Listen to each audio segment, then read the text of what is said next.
Good evening, night owls, and welcome to Whisper Crowley. Tonight, I will guide you into a world of darkness, hoping to help you relax and unwind. Perhaps some of you will even drift into a haunting yet soothing sleep. Before we begin, let me know where you're listening from and what time it is for you. And now, we begin.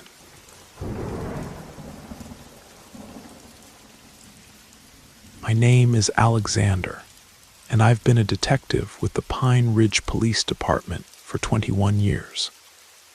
What I'm about to tell you defies all logic and stretches beyond human comprehension.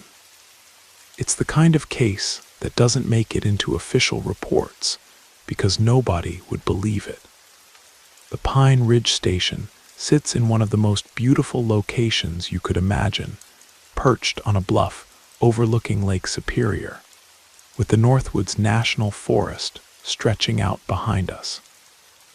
The scenery always gave us a sense of peace and tranquility, and our jurisdiction truly was peaceful. We hadn't seen a homicide or armed robbery in over 8 months. Most of our calls were domestic disputes or the occasional drunk and disorderly. It was the kind of place where cops actually got to sleep through the night. I was off duty that evening, heading to my partner Charles's lake cabin with my wife Sarah. Charles and I had been patrol partners for over a decade. We were practically joined at the hip. Before hitting the road, I stopped at Murphy's gas station, the same place I always filled up both the patrol cars and my personal vehicle. I greeted my friend Adrian, who worked the night shift there. Think of the most genuinely good guy you've ever met. That was Adrian. Hardworking, polite, always had a smile and a joke ready. We were chatting casually when this man appeared out of nowhere. I say appeared because I swear he wasn't there 1 second, and the next, he was standing right between us. He apologized for interrupting our conversation, then immediately stepped closer to Adrian and grabbed his arm. I watched him lean in and whisper something directly into Adrian's ear, then release him. Adrian collapsed into my arms instantly. My reflexes kicked in and I caught him as he fell, thinking he just fainted or had some kind of medical episode. But when I looked down at my hands, they were covered in blood. Adrian's blood. He was already gone just like that, in the span of a heartbeat. Shocked by how quickly everything had happened, my eyes tearing up as I realized my friend was dead, I looked up at the man who had clearly killed him. He was smiling, this sick, twisted grin that seemed to stretch wider than humanly possible. In his hand, he held a rusted blade, still dripping with Adrian's blood. The killer let the knife clatter to the ground deliberately. Smart move. It meant I couldn't justify filling him full of lead, though God knows I wanted to in that moment. Taking advantage of the crowd that was starting to gather, he began backing away from the scene. But he wasn't going to escape my sight. Hunting down scumbags was what I did best. I was 41 at the time, but I had the energy and drive of a 20-year-old. I sprinted to my car, grabbed my service weapon, and took off after him. I ran harder than I'd ever run in my life. When I got close enough to tackle him, I was ready to slam him to the ground and cuff him. But then something impossible happened. Just as I was about to make contact, the suspect threw his torso forward as if he were going to catch himself with his hands, like he was falling. But instead of hitting the ground, he continued his escape on all fours, running like a wild animal. I stumbled, picked myself up, and chased after him with even more determination. When I closed the distance again, he accelerated beyond anything I'd ever seen a human being do. The agility, the speed, it was inhuman. Then he turned back and shouted in a voice that didn't sound like his own. "You'll have to do better than that, officer." I stopped and realized it was useless. While calling Charles for backup, I watched this thing, and I was already starting to think of him as a thing rather than a person leap over the 8-foot chain-link fence surrounding the forest preserve like it was nothing. I returned to the crime scene where Sarah was waiting for me. She wrapped me in her arms and asked me why this had happened. "I don't know yet, honey," I told her, "but I'm going to find out and catch this son of a bitch." When Captain Morrison arrived, he said he'd use every available officer, on duty or off, to capture this maniac. He asked me to describe the perpetrator's physical characteristics and the details of what happened. When I got to the part about the suspect running on all fours, Morrison stopped me. "Wait, you're telling me this guy was running on his hands and knees?" "Yes, sir," I replied. Morrison stroked his beard thoughtfully and said he'd heard stories like this before, but never seen it himself. When I asked what he knew about it, he mentioned hearing about a man with that kind of ability, but said it shouldn't be possible. "Possible or not," I told him, "I'm bringing him in alive or dead." Adrian's sister approached me then. She was asking how the man looked and how everything happened, sobbing uncontrollably between words. I gave her the basic details, and suddenly her expression changed. She became serious and calm, then said something that chilled me to the bone. "Be careful, my friend. Catch him, but be very careful with the messenger of death, the cursed one." I stood there speechless. I was already confused enough, and now she was talking in riddles. She was wearing a flowing red dress with gold trim and multiple bracelets on her wrists, dressed like the Roma people in our area often did. She kissed my cheek and said she knew I would kill the bastard, but to be very careful with him in the darkness. Nothing she said made sense to me at the time. I asked if she knew the motive for this crime. She told me it was revenge from a former member of their Roma community who had been expelled for his evil ways and for dealing with dark forces. Adrian had been the one who discovered what he was doing. Now I had motive. I just needed the suspect in custody. Though at that moment, all I wanted was to put a bullet in his head. Charles arrived shortly after and expressed his condolences about Adrian's death. He assured me we'd catch this psychopath. I told Sarah to take the car and go home because I wouldn't rest until this guy was behind bars. I'd call her with updates.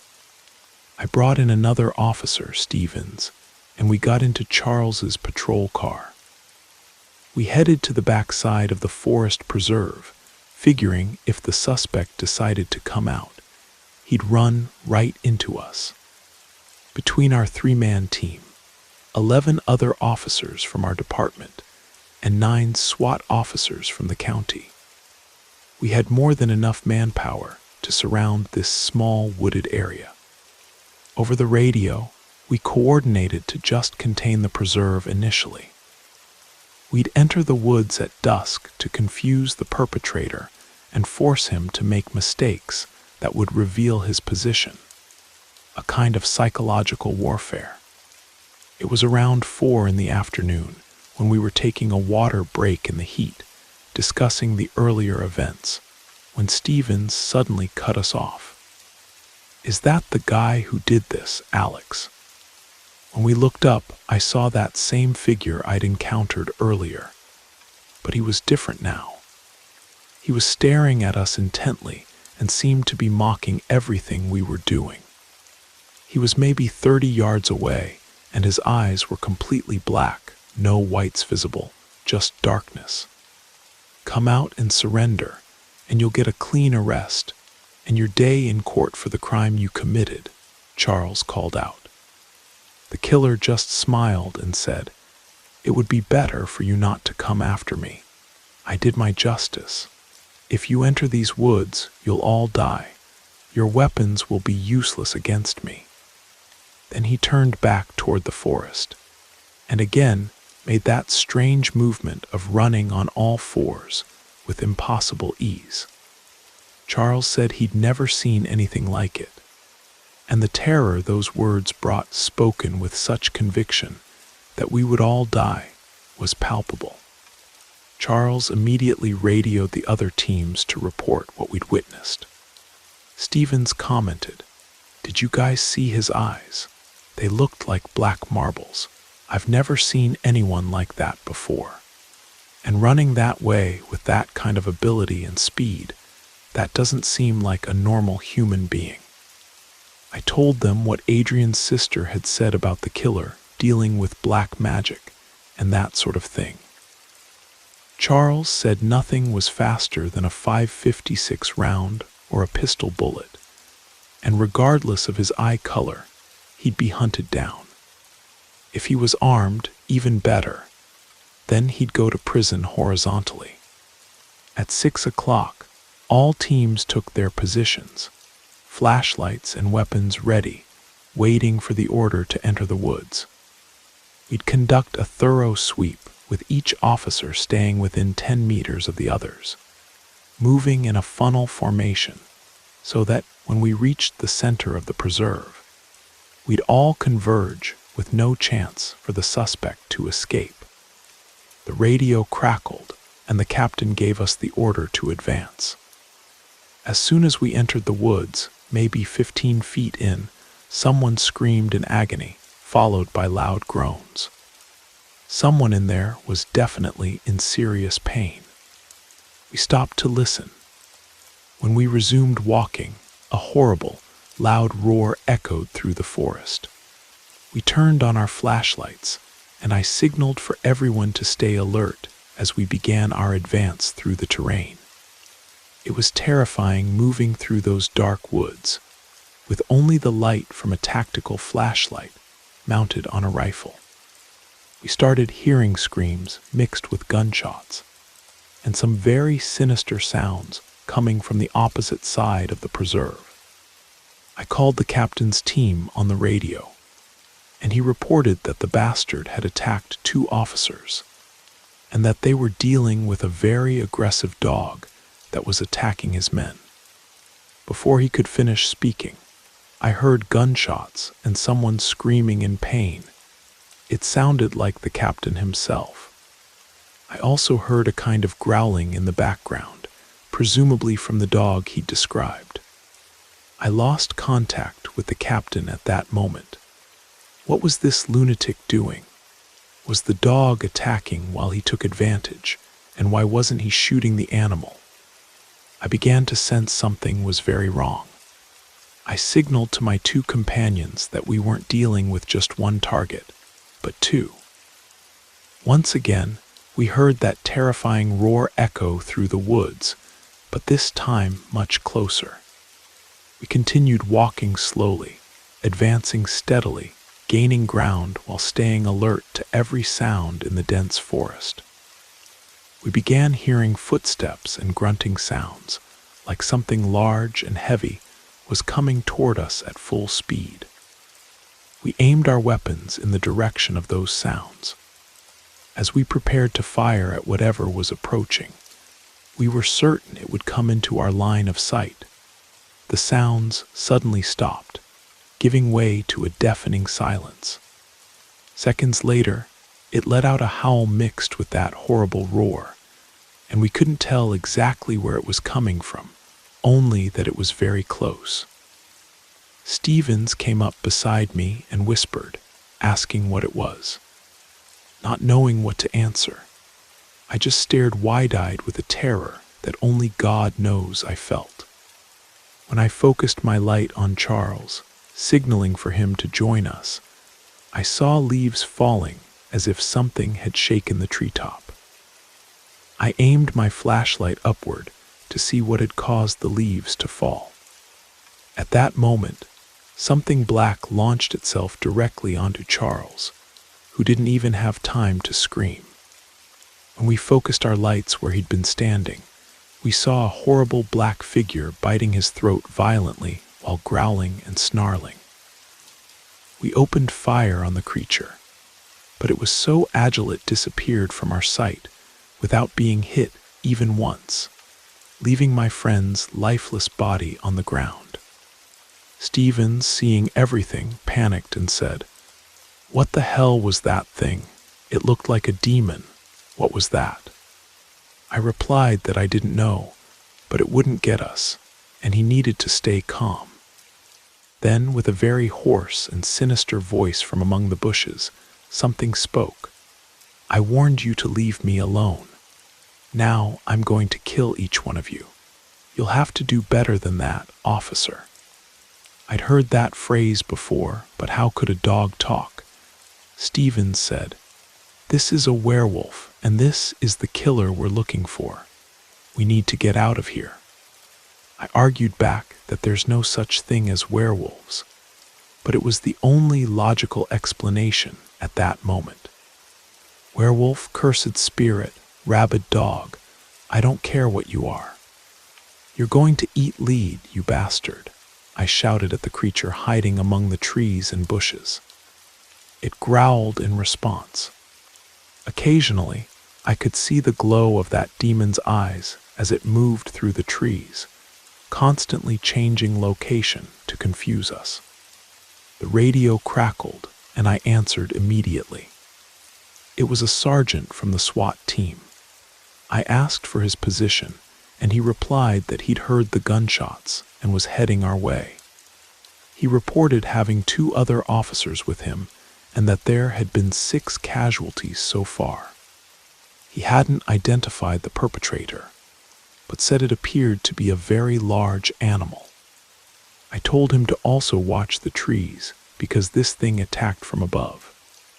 He signed off, and the beast attempted another assault on us. We managed to dodge as it leaped high from side to side, trying to strike us with enormous claws, but without success. Then I had an idea to fire in its direction. If I missed, it would better reveal our position, and maybe the SWAT team could surprise it from behind. The thing had an enormous stench of rotting flesh mixed with sulfur, and that's how I knew when it was approaching us. I grabbed the radio and passed this information to the remaining teams, recommending maximum silence and minimal use of flashlights to avoid making it easy for this bastard to identify when it approached. From then on, it was just a matter of drawing the animal's attention so it could be surprised by one of the agents present in that small forest. "Come on, you stinking, stupid vagrant," I shouted loudly. "Since you think you're so smart, why don't you try to catch us, you idiot? What's wrong? Are you scared? Come face us head on, you coward." "Oh, that's right, you're afraid to die, aren't you?" The thing growled and roared with rage. I turned to Stevens and told him to stay alert because it was about to attack us. I heard those heavy footsteps behind us. It was that stinking beast again, trying to catch us by surprise, but now with great fury. On 2 legs, the thing easily stood over 6 feet tall and was coming fast, but not as fast as when it ran on all 4s. I fired and hit its shoulder. The ugly beast let out a scream of pain and retreated back into the darkness. "Look, it bleeds. Where's the tough guy now?" I muttered. Immediately after, I was struck by something that threw me about 10 feet, and Stevens too. It came very fast and bowled us over like we were pins. When I got up, my vest was torn, and those were definitely claw marks from the monster. But when I looked for Stevens, all I could see was the light from his flashlight on the ground. Something was wrong. I went to where he'd fallen. When I tried to call out to him and help him up, he was only convulsing and saying, "It got me, it got me. He had a hemorrhage at rib level, right where the steel plates don't protect. I told him not to close his eyes, and he said, "Don't let it escape." Those were his last words. In a surge of pure rage and desperation, I began firing in all directions until all my ammunition was gone. Several times I heard it roar in pain. Then I shouted for anyone who could hear me, "You bastard! You killed all my friends like a coward. Now I'm out of bullets, and if you're really as powerful as you claim, come fight me. I only have a knife that you can see in my hand." After the roars of pain from absorbing the gunshots, I heard those growls again that sounded more like gargling. With that hoarse, deep voice, it responded, "You really think you can defeat me with a simple knife? Come on, you bastard. You only attack from behind. Face me head on," I challenged. Within seconds, I saw those glowing eyes approaching closer and closer, until I could clearly see what this powerful being was. It was half man, half beast, the head of a wolf, the snout of a boar, the body of a man covered in patchy black fur, claws about 4 inches long, teeth protruding from its mouth, drooping ears and eyes that looked like burning coals. It was pure evil incarnate. I got to my feet because I knew its attack would be to leap on me, trying to deliver a fatal blow. And that's exactly what it did. But I was ready. I drove the knife into its belly, while it sank its powerful teeth into my shoulder and its claws into both my legs, one claw in each leg. With that voice, it said, "Let's see how you're going to fight me now, you bastard." I replied, spitting blood, "You really think I need to stand up to finish you off, you killer? Goodbye, you damned thing." I plunged the knife into its ribcage area again and then ordered, "Target front, fire at will." The SWAT sergeant, almost pressing a 12-gauge shotgun against its neck, fired until there were no more rounds in the chamber. It was the end of that damned thing. Contrary to what legends say, its body remained in beast form until the next day, only returning to human form when the sun rose. I was gravely wounded, but I'd kept my promise. I'd ended a psychopath who had killed my circle of friends. Today I'm retired, but I'll never forget that day.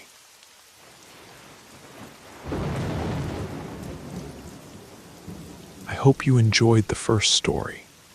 If you did, don't forget to leave a like. But if I didn't do my job well, feel free to give it a thumbs down. Either way, drop a comment and let us know where you're listening from and what time it is for you. Now, let's continue.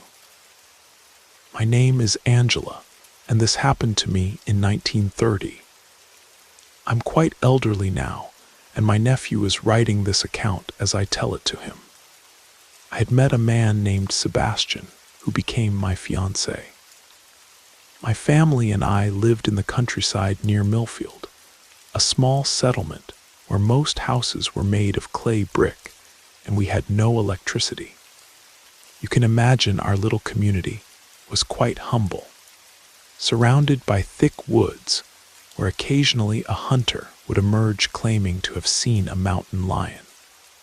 In my house lived my father, my mother, my 2 brothers, and myself. My brothers were between 10 and 12 years old. Our settlement sat on a road that led to what had once been a slave refuge camp. Along this road, many enslaved people had tried to escape from their masters, seeking sanctuary in the woods that were difficult to access. But the plantation owners had trackers who knew the area well and would capture the escapees before they could reach the camp.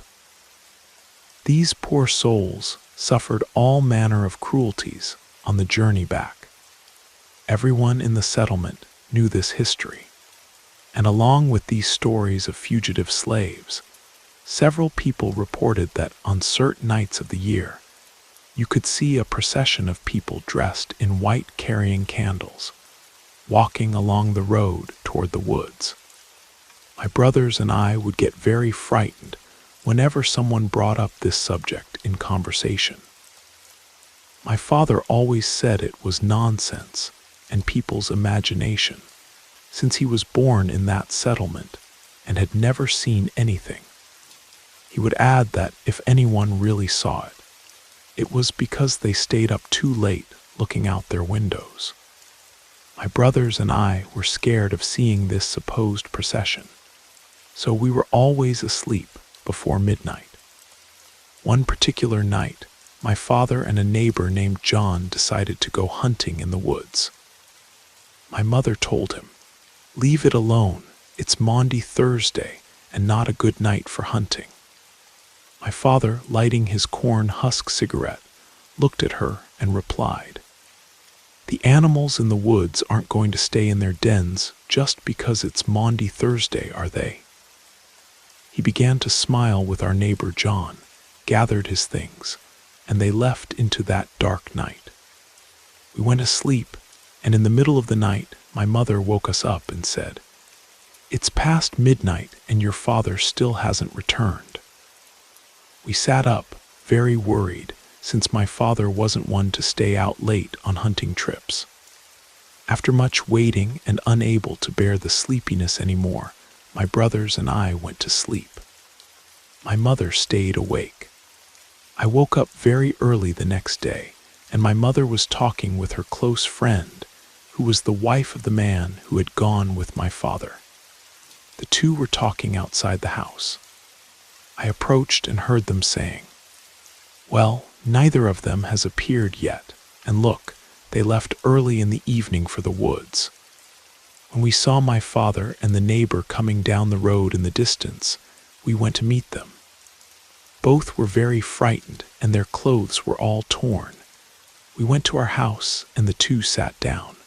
My mother immediately asked, "What happened?" My father replied, "We went hunting as planned, and when we were walking along the road to reach the woods, we heard a sound like people praying. We thought it was just our imagination, but then we began to see the glow of candles. We thought it might be some saint's day and continued on the road. But when we got closer, we could see that they were all dressed in white, and in front came a black man in chains. The others followed behind him, holding candles and singing songs we couldn't understand. So John and I entered the woods at the roadside.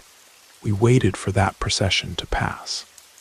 John said, "This is the procession of the dead." We didn't know what to do. We couldn't run because they were too close, so we decided to pray and began praying hidden among the trees. That's when the procession stopped in the road right in front of where we were hiding. We could see that everyone in that procession was black and probably the spirits of slaves. We also noticed they weren't touching the ground. John and I kept praying, and those things stopped right in front of where we were. They seemed to sense our presence. Then John tapped my arm and signaled for us to crawl away through the woods. That's what we did. But when that procession turned in our direction, we ran deeper into the woods. We ran a lot, but the more we ran, the more we could hear voices behind us. This lasted most of the night, and only stopped when dawn began to break. That's when John and I managed to get out of the woods. We listened to everything the two told us, and they gave plenty of details about the souls in the procession. Mr. John said, "I had heard this story about the procession of souls before. People say it passes occasionally on this road and heads toward the woods. Once I even heard dogs barking as people passed on the road, but I didn't get up to see what it was. Now, I believe people aren't lying." After telling these stories, our neighbors went to their house, and my father went to bathe and sleep. When night fell, My father already had a high fever and was constantly shivering. My mother rubbed garlic on him and he began to improve. The next day my boyfriend came to see me and I told him everything. He lived at the beginning of the settlement and said his uncle had also seen that apparition. He was telling me stories that people had told him when our neighbor arrived and asked for my mother. I said she was home and called her. My mother responded and came to meet her friend. My mother immediately said, "Good afternoon, what brings you here?" My mother's friend replied, "It's my husband John. Since yesterday he's been in bed with fever and body aches." My mother said my father had been the same way and that he'd improved after she rubbed garlic on him. So we went, my mother, my boyfriend, and I, to John's house. We arrived and he was lying down wrapped in several blankets, seeming very cold. My mother asked for garlic from his wife, who brought it, and my mother rubbed it on him. Gradually, he improved. Then Mr. John said, "I think we're haunted after what we saw that night." We talked for a long time and then returned home. My boyfriend and I were talking in front of the house. He always came to visit me on horseback and left the animal tied to our property gate. It was around 7 in the evening, which was when he would return home. My father came out and joined us.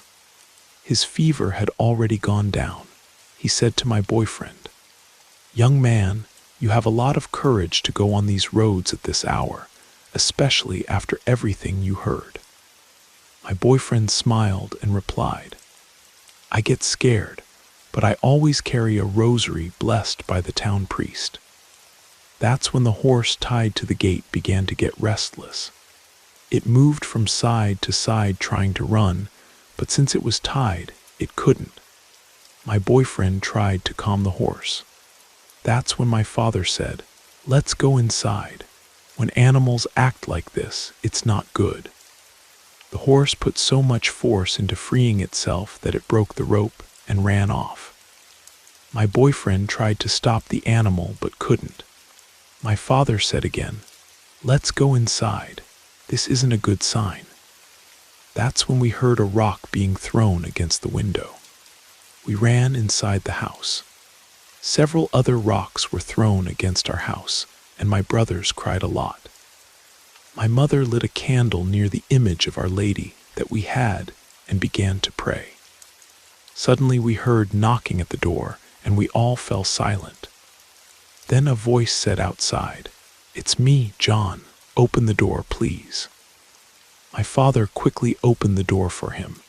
He was with his wife and children, and they were very frightened. My father asked, "What happened?" He replied, "I was in front of the house with my wife when we heard people singing. I immediately remembered what happened to us, so we went inside the house. Through the window, I saw the same procession, but it stopped in front of our house. I looked through the window, and those souls were approaching, always singing and holding candles. Then they started knocking on doors and throwing rocks at the house. Those things wanted so badly to get in that, at one point, the door couldn't withstand the stone throwing and fell down. That's when my family and I went out the back of the house and ran here. But the road was full of these things scattered everywhere. We saw that the only solution was to ask for shelter here, but your yard is also full of them." My father and my boyfriend looked through the window and saw several people dressed in white holding candles, but they weren't throwing the rocks. At least it didn't seem like it, since they weren't bending down to pick up stones. Those rocks seemed to come from nowhere. Children were crying a lot, and those things outside were singing a song that we couldn't understand. That's when my mother remembered the Bible she kept in her house. She went to the bedroom, got it, and looked for Psalm 91. Then all of us, facing the image of Our Lady with the lit candle, began to repeat what my mother read from the Bible. When we reached the middle of the psalm, the stone throwing stopped. My father looked through the window and saw those souls gather again on the road. The chained black man who led them went in front, and the rest of the souls holding candles followed behind until they disappeared down the road. Mr. John immediately said, "I thought these things only appeared after midnight." My father also confirmed, saying, "People always told me this story, but never mentioned that this procession appeared so early. They must have seen us hiding in the woods that day, which is why they're haunting us." Everyone had different theories for that early attack that night. My neighbors and my boyfriend spent the night at our house. My brothers and I slept in the bedroom with our parents, Mr. John and his wife and children in our room, and my boyfriend in the living room. In the morning, my father and Mr. John went to help my boyfriend look for his horse. Around noon, they found the horse and returned home. My boyfriend mounted his horse, which was still quite frightened, and returned to his house. They spent several hours talking until Mr. John said, "John, I know of a woman who lives deep in the woods. She lives alone and deals with magic. People who seek her say she works with supernatural forces. Her name is Amelia. I passed by this woman's house once when I was hunting. It's a very simple house in the middle of the woods. Maybe she can help us." My father agreed, and the two arranged to go to this witch's house the next day. That's what they did. Early the next day, both my father and Mr. John entered the woods, and after walking for a long time, reached the house. It was a house made of clay brick and thatched roof. They began calling, and after some time an old lady came out. She was a dark-skinned woman, weathered by the sun, quite elderly, smoking a pipe. She asked what they wanted, coming so far into the woods. My father and his friend explained what it was about, and she told them to enter the house. My father and John told her everything, while she looked directly into their eyes. She lit a candle in front of some saint images, threw some shells on the table, and spoke. "This procession of the dead comes from the other settlement, from the cemetery where slaves who were captured and resisted arrest were killed and buried. This apparition has lasted a long time. But as for the soul of the chained black man, I can't say for certain what he wants. These souls have a custom of delivering a candle into the hands of those who see them. Since you saw them and weren't at the window, they threw stones at you so you would open the doors, and they could deliver the candle into your hands. That candle, the next day, turns into a human bone." My father and his friend listened to everything carefully. Then the woman continued speaking. "Next Thursday, one of you must stay at the window after midnight and wait for the procession to pass. When one of the souls leaves the procession and comes toward you, take the candle it will offer and bring it here the next day. Then I'll be able to help you." My father and his friend listened carefully and told the old woman they would do as she said. They thanked her and returned home. On the way, they talked about who would stay at the window. Mr. John said, "I have courage, but in my house there are small children and the youngest isn't even baptized.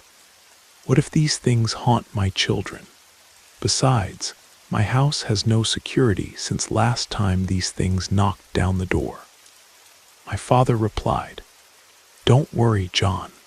I'll stay at the window and wait for the procession and do as Mrs. Amelia said." The two continued their journey home. Arriving home, my father only told the story to my mother. From my mother's expression, she didn't like what she heard my father say. The week passed quickly, and on Thursday, my father told us to go to bed early. My mother lit a candle in front of the image of Our Lady and began to pray, then also went to bed. My father opened the front window that faced the road, placed a chair there, lit a corn husk cigarette, and sat there waiting for the procession. Several hours passed, and a little after midnight, my father felt chills and began to hear people singing. Soon he could see the glow of candles. Indeed, it was the procession of the dead on the road. My father stayed at the window. The procession proceeded as before, a chained black man in front, followed by several other people dressed in white holding candles. My father remained at the window. Suddenly, one of those souls separated from the procession and came to meet my father. That soul extended its hand and gave him a candle. My father took it, and that soul returned to the procession, which continued down the road toward the woods. After that, the procession disappeared and the candle flame went out. My father put the candle in the drawer and went to sleep. The next morning, very early, our neighbor Mr. John was already at our house talking with my father. My father told him everything, and they went to the drawer. When my father opened it, as expected, the candle had turned into a human bone. My father and Mr. John took that bone and brought it to Mrs. Amelia, the witch. Arriving at Mrs. Amelia's house, she said some prayers and lit candles around the bone. She lit incense burners and began to speak. This procession is a struggle for the soul of a slave who died in these woods. As we know, our road was a path to the refuge camp, and this slave didn't want to return to the slave masters. So he was chained and dragged by horse, but the slave didn't want to go and was killed. Whoever killed him didn't remove the chains and buried him in the woods.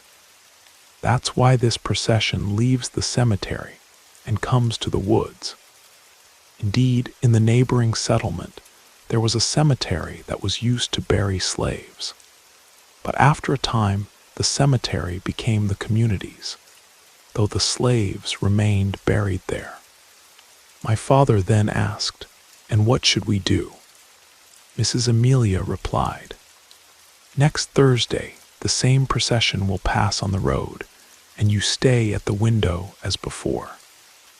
The same soul will come to retrieve the bone that was previously the candle, and you give it to them.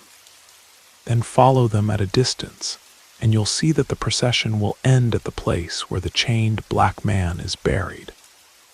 You'll need courage. Dig in that place, remove the chains from the slave, and take the bones to a priest to bless them. Then bury them in the cemetery, where the other slaves are buried." My father asked if his friend John could help with this task, because he didn't have the courage to do it alone. Mrs. Amelia said yes. She handed back the bone, and the two returned home. The following Thursday, Mr. John arrived at our house early in the evening. My mother, my brothers, and I already knew what was going to happen, so we went to sleep in the same bedroom. My father took the bone and sat in a chair facing the window. Mr. John hid in the kitchen. Around midnight, we could hear people singing, and the bone my father held in his hands turned back into a candle and lit itself.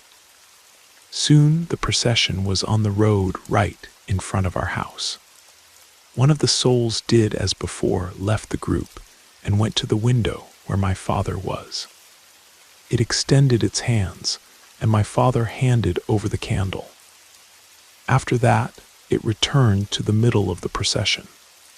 Mr. John was in the kitchen, but could hear the singing of those things. My brothers and I also woke up and heard those beings singing a song we couldn't understand. My mother said a prayer, and we followed along with what she was saying. After the procession seemed to be farther away, my father called Mr. John. They took a shovel and some tools and followed behind the procession. They kept their distance, and soon that procession entered the woods. My father and Mr. John saw everything and maintained a certain distance. When the procession reached the woods, it stopped under a very large tree and formed a circle, all looking in the same direction. That soul of the chained slave threw himself to the ground and began screaming very loudly, appearing to want to free himself from the chains bound to his body. My father and Mr. John approached slowly. Then all the souls turned to them at the same time. The slave who was chained pointed to a certain place on the ground for them.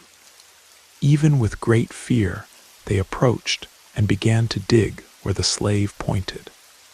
All the souls watched them digging and continued with their candles lit in their hands. While they dug, the slave screamed a lot. They dug for a while, and then the shovel hit something that seemed like a chain. They continued digging, and soon unearthed what remained of the slave's skeleton.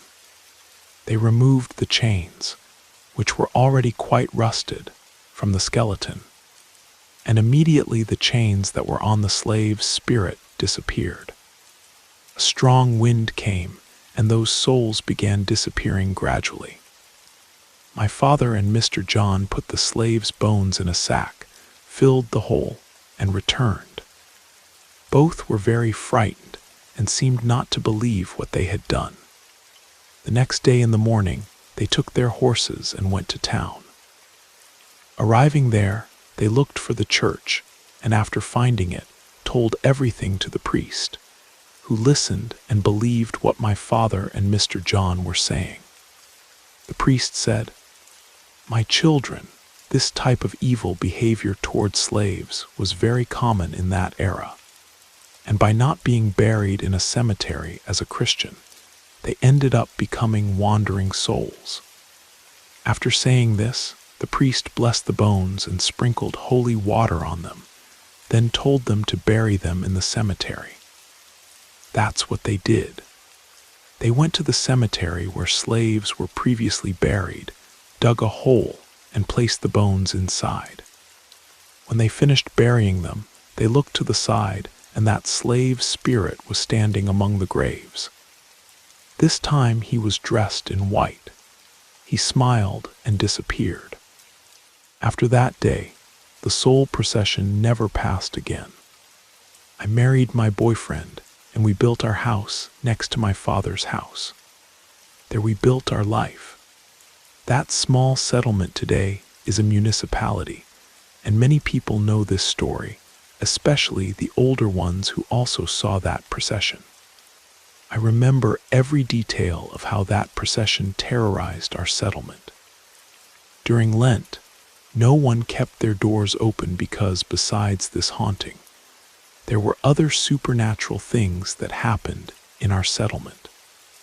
My nephew is writing these stories for me. I tell them to him, and he writes them down. Soon I'll return and tell other stories that happened in my youth. In the past, this type of thing was common. Today it still happens, but more rarely, since houses are closer to each other, and there's also electricity that keeps this type of thing away.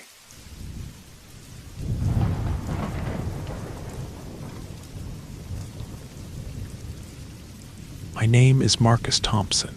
I'm 48 years old, and I was born and raised in the mountains of northern Montana. Since I was a kid, my life has been tied to the wilderness, the dense forests, the rocky ravines, the towering pines, and the hunt. My father taught me to read tracks when I was 8 years old, and by 15, I could hunt whitetail deer even when they left barely a trace. I was never a sport hunter. I hunted out of necessity. In my younger days, the meat from what we brought down would last us weeks. It's not something you feel proud or ashamed of. It's just what it was. What I'm about to tell you happened 5 years ago. It's a true story. I've kept quiet about it for a long time because in my family, we don't talk about these things, and because even today, deep in the wilderness, there are things that shouldn't be spoken aloud.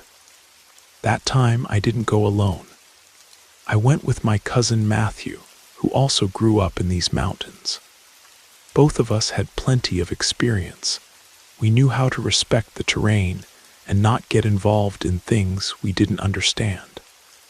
But that time, we stumbled upon something that didn't come from the wilderness itself, but from people.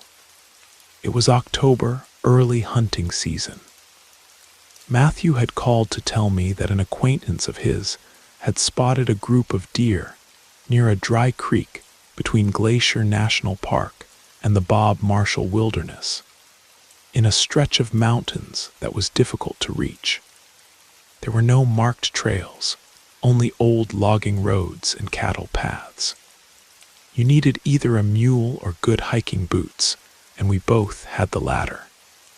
We left from the town of Whitefish with loaded backpacks, 30-06 rifles, supplies for 3 days, handheld GPS units, headlamps, first aid kits, and long-range radios. We didn't bring cell phones because there's no signal in that area, not even if you climb to the top of a ridge. The plan was to hike for 6 hours to a clearing Matthew knew, set up camp there, and head out at dawn to hunt.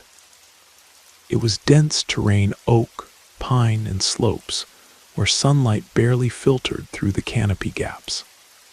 As we walked, we saw fresh deer tracks and mountain lion prints, nothing out of the ordinary. We arrived around 3 in the afternoon and set up camp at the edge of the clearing, next to a small creek that had already run dry. We strung a tarp between the trees, built a small fire for coffee, and checked our equipment. The silence of the place was perfect. There were no roads nearby, no voices, no dogs, just the sounds of the wilderness. Crickets, branches swaying, the occasional squirrel leaping between the trees. We had dinner jerky and canned beans, then sat drinking coffee with cinnamon, watching the sky fill with stars. The cold started to bite, and Matthew crawled into his sleeping bag. I stayed up a bit longer, jotting down some track marks I'd seen in my notebook, more out of habit than necessity. That's when I heard it, a distant gunshot, sharp with a short echo. It wasn't an echo or thunder, it was a rifle, but not one like ours. It sounded heavier, longer, maybe a larger caliber or a different type. I stayed still, holding my breath. I heard it again, this time closer, then another. I called Matthew in a low voice. He came out of his sleeping bag with his flashlight already in hand. "Did you hear that?" He nodded. "Those are gunshots, not hunting shots. Hunters don't fire 3 in a row." He was right. A hunter knows what he's looking for. 1 shot should be enough. 2 means something went wrong. 3 is a different story. We turned off the flashlight and stayed silent. The shots stopped, but the wilderness no longer sounded the same. It was as if the trees had closed in, as if the air didn't want to pass through. We heard branches breaking in the valley below, not footsteps, not voices, just controlled, deliberate steps, as if someone knew there were others nearby, as if they were avoiding us but watching us. We put on our jackets, grabbed our rifles, and quietly left the camp, skirting the clearing along the creek side. With each step, we stopped to listen. We didn't use flashlights, just the moonlight, which was dim, but enough to make out silhouettes. Matthew saw it first. He touched my shoulder and pointed toward the edge of the slope where the forest dropped into a small valley. There, among the trees, we saw a red light, faint like a lit cigarette or an LED. "What is that?" I whispered. "I don't know," Matthew whispered back, "but it's moving." We crouched down. The light was gliding between the trees, slowly. It wasn't going up or down, just circling, as if marking a line around our campsite.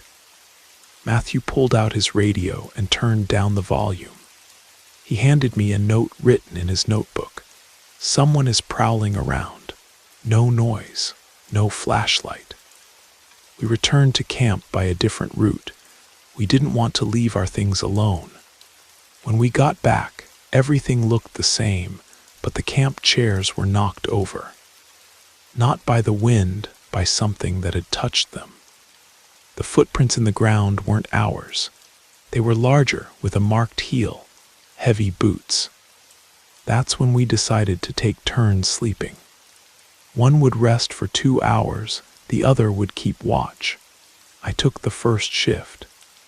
At 3:30 in the morning, while I was sitting by the extinguished fire, I heard a voice, very low, almost a whisper.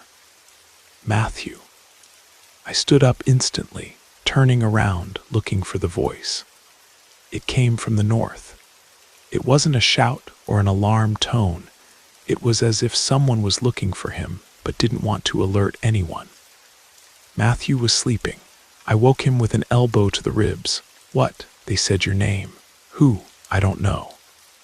We stayed motionless. The voice didn't return, but we knew we hadn't imagined it. Whoever was out there knew our names. We grabbed our backpacks, packed everything necessary, and before dawn, we were already walking back in silence, without flashlights. We didn't say a word the entire way until we saw the first dirt road. There, for the first time, Matthew spoke. That wasn't a hunter. That wasn't mountain folk. Whoever was out there didn't want us to see them, but they did want us to know they could see us. After that, neither Matthew nor I returned to that area. We didn't report anything to the authorities. What were we going to say? That we saw a light and heard a voice. But since then, other things started to make sense. A friend who works with the Forest Service told us weeks later that in that part of the mountains, they found hidden camps. People who don't live in towns or communities, who don't appear on lists or records. Some say they're opium poppy growers.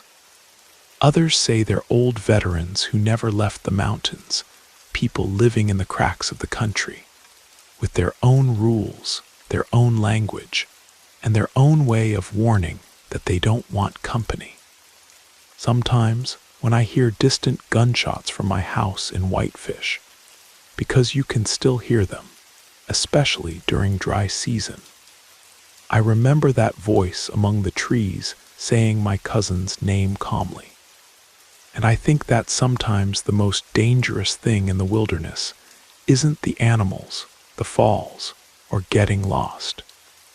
It's being seen by someone who doesn't want to be seen, but does want to be remembered. After that trip, Matthew and I kept seeing each other as always. We'd meet for lunch at the farmer's market in Whitefish, talk about work, family, the kids. But we never touched on the subject of the mountains again.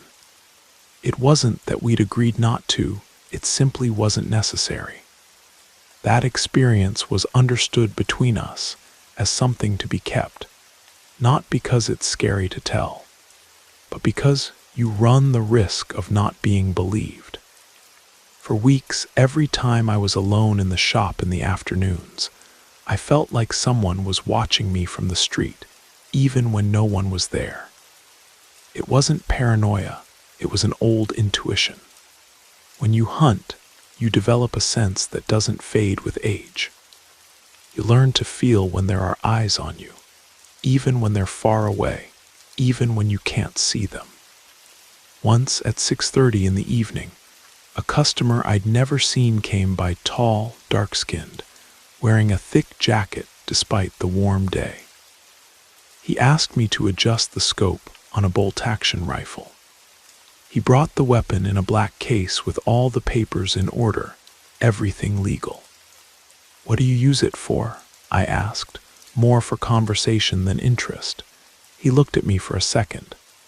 "To watch over what shouldn't be seen." I didn't respond. I told him to come back the next day. That night, I didn't sleep well.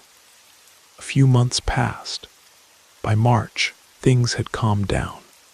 I convinced myself that maybe we'd exaggerated, that perhaps someone had gone into the woods for something strange, but that it no longer had anything to do with us. That Matthew and I had simply had the luck, or misfortune, of being there on the wrong day. But the wilderness has memory, and sometimes whoever enters doesn't decide how they leave. One day, while my wife and I were having lunch, I saw Matthew calling my cell phone. It was strange. He almost never did that. I answered. His voice was tense, drier than normal. "Can you come to my house? Everything okay?" "Yeah, but I need you to see something." I went. He lived south of town, near the bypass. When I arrived, he had me go straight to the room where he kept his hunting gear. There, on the table, he had a cardboard box. Inside was a clear plastic bag with something in it. "They left it in my mailbox," he said without a message. Without a name, just that. I took it out of the bag. It was old, but not too old, covered with dirt and mold at the corners. When I opened it, I realized it was handwritten field notes, terrain drawings, coordinate markings.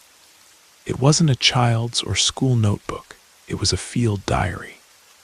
The first pages talked about routes, rest points, observations. They mentioned slopes, dry creeks, canyon entrances. But the strange part came later. Halfway through the notebook, the notes changed in tone. They weren't written like a hunting log, they were warnings. Two men passed by, one tall, the other limping on his right foot.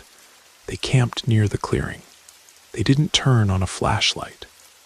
The second night, the one in the blue jacket writes in a notebook. My blood ran cold. I was wearing a blue jacket on that trip, and yes, I wrote in my notebook while Matthew slept. Who the hell had been so close? Since when? How many times? Nobody from town wrote this, I said. Nobody who uses that kind of language. Look how it's written. I know, Matthew replied. That's why I haven't shown it to anyone else, not my wife, not the police. We stayed silent, that kind of silence that hurts in your throat. Then Matthew told me something that left me colder than everything before. Look at the last page. I opened it. There was only one sentence written in black ink in capital letters. Those who see must not speak. Nothing more. We closed the notebook, put it back in the bag, and buried it in his backyard in a sealed toolbox. Not because it was illegal, not because we wanted to hide evidence. We did it out of respect, out of instinct. Today, 5 years have passed. I still go to the mountains, but only to areas I know well. I hunt on private ranches or in open places, never on closed slopes or deep canyons. Matthew stopped going. He sells fishing equipment now. Every once in a while, I still get messages from other hunters, people who say they saw something strange in a certain part of the mountains. Lights that shouldn't be there. Shots that no one reports. Roads where boot prints appear but no cars nearby. I listen to them. I never tell them I understand, but I do give them advice. If one day you feel like someone is watching you, even if you can't prove it, don't try to look for them. Don't turn on the flashlight. Don't raise your voice. Walk as if you don't notice, and the next day leave.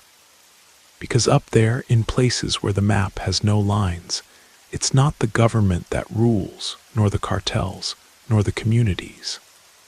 There's another law older, quieter. And in that law, the mistake isn't trespassing. The mistake is looking where you shouldn't and living to tell about it.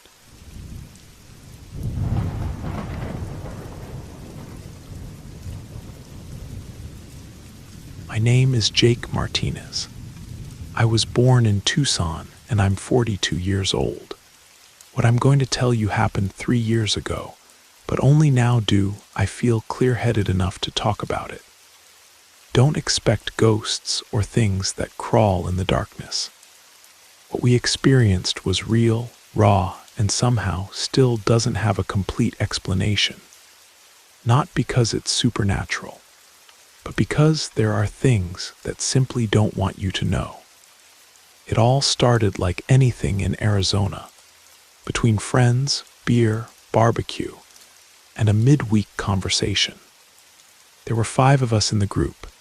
Nacho, my buddy since high school, Fat Valenzuela, who we met in college, Ariola, who was the one who got hunting permits and always had stories about mountain roads, and Skinny Tony, who was new to the group but good people. One of those quiet but sharp guys. I was the one who always drove. A black Silverado I bought used, but well equipped for rough terrain. The idea was simple. A long weekend in the mountains in the area between the Catalina Mountains and the Santa Rita Range, heading toward Mount Graham. We were going to hunt deer and camp for a couple of nights. We had rifles with permits, GPS, radios, a full cooler, and a large tent. We were prepared. That part wasn't improvised. We left on a Friday at 5 a.m., and before noon we were already setting up camp near a dry wash that Ariola knew. It was an area with shade, dense forest, ideal for walking in the morning and hunting at sunset. We made a fire, prepared coffee, set up tents, everything as usual. The first night nothing strange happened, just the normal sounds of the wilderness. Distant coyotes, creaking branches, the wind. Around 2 in the morning, Nacho and I heard a sharp gunshot, like a shotgun, very deep in the distance. But we took it as someone else hunting in the area. We didn't give it importance. The second day we started seeing strange things. In the morning, we went out in 2 groups to walk the trails. I went with Nacho and Fat, while Skinny and Ariola took a trail north. Around 10 a.m., walking among oaks and junipers, we noticed something that didn't belong. In the middle of the forest, right next to a large tree, there was a metal tube stuck in the ground. It wasn't an old post or ranch remains, it was recent. We approached. It had a kind of dark lens at the tip. It was a camera, like the ones biologists use to monitor wildlife. But this one wasn't pointing at an animal trail. It was oriented right toward the path we'd been coming from. We stared at each other, all 3 of us. Fat said it might be from the Forest Service or some hunting ranch. We took photos but didn't touch it. That night we returned to camp and told the others. Ariola said he'd also seen something strange, a small satellite dish tied to a tree, also pointing at the trail. There's a cabin half hidden about 1 kilometer from here. Old but in good condition. It doesn't look inhabited. We passed by it at noon and there's no trace of people. Nothing. No firewood, no trash, just clean, too clean. A silence fell. We all started getting the same feeling. Someone was watching the area, but not for security or flora conservation. It was something different. The next day, we decided to all go together to check out that cabin. We got up early and left everything secured at camp. We walked for almost 40 minutes north, following the GPS that Ariola had marked. When we saw it, we understood what he'd said. It wasn't an old cabin like the ones from before, but a clear wood structure with boarded windows and a rust-free metal roof. It had no fence or gate. At first glance, it looked abandoned, but it didn't look deteriorated. As we approached, we noticed the walls had new nails. There was no trash or fire remains. Fat thought to circle it, and he was the one who found it. Behind, among the brush, was a black box like a toolbox. When we opened it, we saw the impossible. Inside were cables, a car battery, a small antenna, and a portable monitor. It was on, reproducing in real time what a camera was capturing. The same one we'd seen in the forest the day before. "Are they recording us?" asked Skinny. "Since before we arrived," said Nacho. Nobody laughed. We inspected more. On one side of the cabin, under a loose metal sheet, there was a metal box with portable hard drives. In one of them were folders labeled with dates. When we opened one, we saw video fragments, people like us, hunters, explorers, walking on the same trail. Some alone, others in groups. All recorded from a distance without knowing it. That's when the alarm went off seriously. This wasn't animal surveillance. It wasn't authority monitoring. It was something more organized, something that documented people entering that area. The debate was intense. Skinny wanted to take the hard drives. Fat wanted to leave immediately. I was just thinking about one thing. If there's a camera, a monitor turned on, and all this so clean, then someone comes regularly. And they hadn't taken anything because they planned to return. We decided to take photos, save coordinates in the GPS, and move. No taking evidence. The consensus was, we get out of here, load everything in the truck, and get the hell out. But the way back felt different. It was no longer the adventure from before. The forest seemed more closed, the wind drier. Halfway back, we found something else. Fresh tire tracks from a large truck, right in the dry wash bed. Someone had passed through there after us. We arrived at camp, everything intact, but the feeling was clear. We weren't alone. We packed in silence. We didn't eat. We left toward Tucson before noon. On the road, there was no talk. Only when we reached the toll booth did Ariola say it. That wasn't a hunting post or surveillance. It was something else. That night, everyone went to their homes. The next day, Skinny called me. He said someone had called him from an unknown number. He didn't answer. Then Fat told me his Facebook was blocked for suspicious activity. And 3 days later, I got an email with no subject. It only had an attached image, a screenshot of the 5 of us walking on the trail, seen from above. No message, no text, just the image.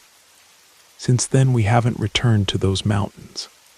We hunt, yes, but closer, shorter, without GPS, without active cell phones. Some will say we exaggerated, that it was just a ranch with sophisticated surveillance. Maybe. But what I know, what I can't get out of my head, is that they were recording us before we knew that cabin existed. That there's a record of our faces, our names, and our steps through that place. And most likely, there are still more cabins like that at other points in the mountains, waiting for someone else to pass without knowing they're being seen. So if you ever go hunting in the Arizona mountains and find a structure that's too clean, with cameras pointing at the trail, don't approach. Don't ask questions. And above all, don't look directly at the lenses. Because if they recorded you, they've already seen you. And if they've already seen you, most likely you'll never stop being watched. For weeks after that trip, we stayed in contact more out of obligation than friendship. Each of us was locked in our own paranoia, as if we only talked to make sure the others were still alive. Skinny stopped responding in the WhatsApp group. Ariola, who had always been the most adventurous, canceled 2 mountain trips he already had planned with other acquaintances. And me? Well, sometimes I'd disconnect my house modem at night, not for security, but for a stupid sense of control, as if that could cut any gaze from outside. But the worst was what happened to Nacho. One Tuesday night he called me, agitated. The first thing he said was, "Bro, they broke into my parents' house. They didn't take anything." I thought he was talking about a robbery, but he interrupted me. "Nothing, Jake. Not the TV, not the money. They just went through my dad's room and took the laptop. Nothing else." His father had died 6 months earlier. That laptop had been stored away for years and was turned on. "Were they using it?" I asked. "No, it was in a box with books. Nobody had touched it since he got sick." Nacho filed a report. The cops just said the typical thing, some vagrant looking for valuable stuff. But he knew it wasn't that, and so did I. The coincidences were already too many. I reviewed my social media, my old emails, even messenger conversations I had with Elias, that contact from the urban exploration group I'd met months before. I started cross-referencing names, addresses, and strange email patterns. Any clue? I found nothing. I deleted old accounts, closed profiles, changed passwords. And then I started doing something I never thought I'd do. I asked around. I went to see a guy who works in computer forensics, one of those who help companies recover burned hard drives or delete sensitive data. We'd met on a state job I had years ago. I paid him to review the metadata of the photos we took in the mountains. He was the one who told me, "Your camera didn't have GPS, but some of these photos have tags that someone added later, as if external software had modified them." "Modified how?" He showed me a file called rootmarks.txt inside my phone's automatic backup. I'd never seen it. Inside was a list of coordinates with dates and times. "This isn't generated by your phone, Jake. This is an external record, as if something was using your phone to mark places you passed through. Did you have any weird apps? Just the hunting ones, maps, weather. Did you install anything new that weekend?" I didn't remember, but when I looked at the Play Store history, I found an app called Trail Lock. I didn't recognize it. It had no icon or description, but I'd installed it that weekend. I didn't install it. He asked me to restart the phone and do a complete format. I did it. I threw away the phone the next day and bought a new one, basic, one of those that only works for calls and messages. That day I knew for certain we were involved in something bigger. It wasn't just a cabin, it was a system. Someone was mapping people, routes, behaviors. We hunters were just one segment. I went back to look for Areola. I saw him thin, nervous, distrustful. He refused to talk about the subject. "It's over, don't dig into it. You want answers, but that's what they want for you to get closer." "They? Who?" He didn't answer. A week later, Fat left for Colorado with his family. He turned off his phone, deleted social media, didn't give notice. I found out through his brother. He said something strange had happened in the mountains, and he was never going hunting again. Skinny reappeared. He called me from an unknown number. He just said, "Don't open anything weird. If you see something connected to your network, disconnect everything." You didn't see anything. Nobody saw anything. And he hung up. After that, there was calm, a nervous, tense calm, as if everything was on pause. I focused on work, stopped going to the mountains, deleted my exploration accounts, distanced myself from the hunting group. I tried to live normally. But something became clear to me. That cabin wasn't unique. That structure with well-placed cameras, discrete technology, and surveillance mechanisms is part of something bigger. It's not just about the roads, it's about the people, their transit, their behavior. I don't know if it's military. I don't know if it's some security company or something worse. An informal, parallel, unofficial network that uses the mountains as a laboratory to experiment, to map, to collect. I'm not making this up. All of that is documented. I saw it with my own eyes. And that's what worries me most, that it wasn't secret. It was silent, yes, but it was there within reach, as if they didn't care if we discovered it. As if they also wanted to see how far we'd go. And you know what? We didn't go very far. They broke us with little an image in an email, a stolen laptop, an app we never installed. And that was enough to scare us. Today I don't hunt. I don't join groups. I don't explore. I moved. And yes, sometimes I wake up in the middle of the night with that feeling that someone is reviewing my movements.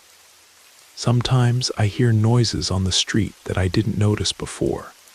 People parked in cars without plates. Phones that ring and hang up after the second tone. But I don't ask questions anymore. I don't get close, because I understood that there are things that aren't hidden so they won't be seen.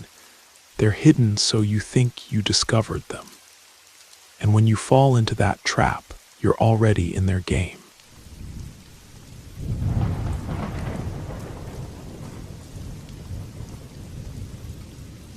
My name is Arthur Stevens. I'm 42 years old, and although my ID says I'm a merchant, what I've been doing for the last 15 years has been something else.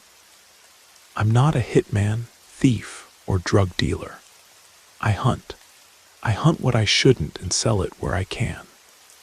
Poacher, they call it, though I prefer to say I know how to move around. I know half the mountains of Oregon like the back of my hand, from Mount Hood to the Cascades, passing through roads that aren't even on maps. I've slept in caves, eaten what the wilderness provides, and brought down game worth more than others make in 3 months. But never, and believe me when I tell you this, had I ever been as scared as I was that time on a ranch between Sisters and Bend. And if I dare tell it today, it's because I want you to think twice before getting into lands you don't know. Because there are people up there who don't just protect their property with weapons. They protect it with rules, with systems, with brutality. And worst of all, without leaving a trace. A buddy named Fabian, who's from around there, told me about it. He told me he'd seen large deer crossing through a private area where there used to be a breeding operation. He said the owners had gone north, and the land was now only used to store machinery. According to him, nobody patrolled it. And the security, what security? It's halfway up the mountain. The most you'll find are cowboys passing through. He showed me a couple of photos from trail cameras he'd left 2 large deer, one with a full rack. My eyes lit up. I had a pending order in Portland. They offered good money for fresh meat and some hide. I went. The ranch was about 20 minutes by ATV from a closed trail that branched off from a dirt road near an old quarry. There were no signs saying private property or electric fences, just old wires twisted by humidity and brush. I entered at sunset, armed with my old bolt-action rifle loaded with 3 bullets. I carried my backpack with supplies, knives, and a tarp to sleep. I planned to enter, look for tracks, and if I saw something, take it down. I'd sleep there and at dawn leave with the game. It was routine. I went in slowly among the oaks. The forest was humid, foggy, and sometimes I could barely see beyond 15 feet. I left the ATV hidden among some bushes and walked in a straight line on a trail that opened between the trees. After a few minutes, I saw the first strange thing. A metal tube stuck in the ground like a hollow post with no clear function. It wasn't for light or fencing, it was just there. And 20 meters later, another one. Later, I learned they were sensors. I saw the first deer around 6 o'clock. It was at the edge of a clearing, grazing. I positioned myself among some rocks, took a deep breath, aimed. But before pulling the trigger, I heard something, a humming, as if someone had turned on a generator very far away. It lasted about 3 seconds. It broke my concentration. The deer raised its head, sniffed the air, and left. I decided to wait for it. It got dark quickly. I didn't turn on any light. I put the tarp between some high rocks and covered myself with a thermal blanket. In the mountains, you get used to the cold. I ate some tortillas with sardines and stayed listening to the forest sounds. Around 9 at night, I heard the first scream. But it wasn't human, or so I thought. It was like a coyote's howl but distorted, as if it came from a distant speaker, artificial. Seconds later, another one closer, then silence. I sat up, grabbed the rifle, started feeling something was wrong, that I wasn't alone, that they'd seen me. And then, at 9:01 exactly, the worst thing happened. I heard a barely perceptible click, and suddenly the ground under my feet disappeared.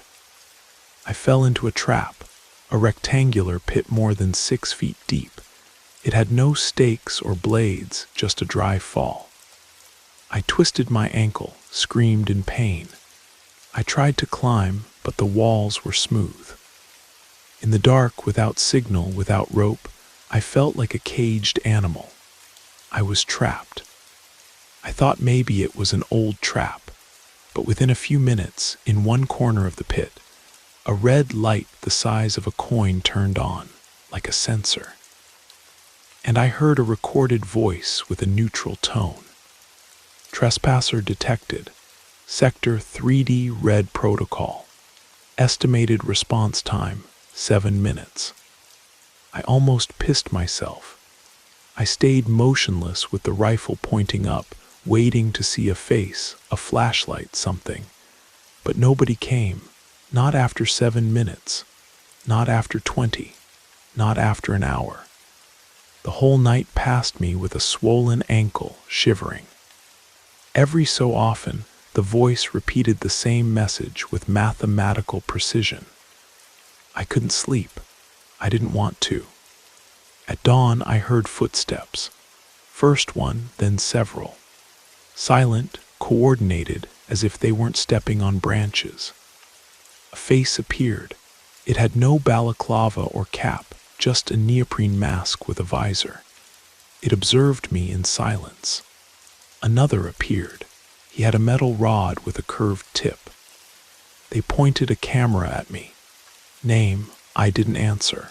You have 30 seconds to talk, said one. The voice was deep with a northern accent.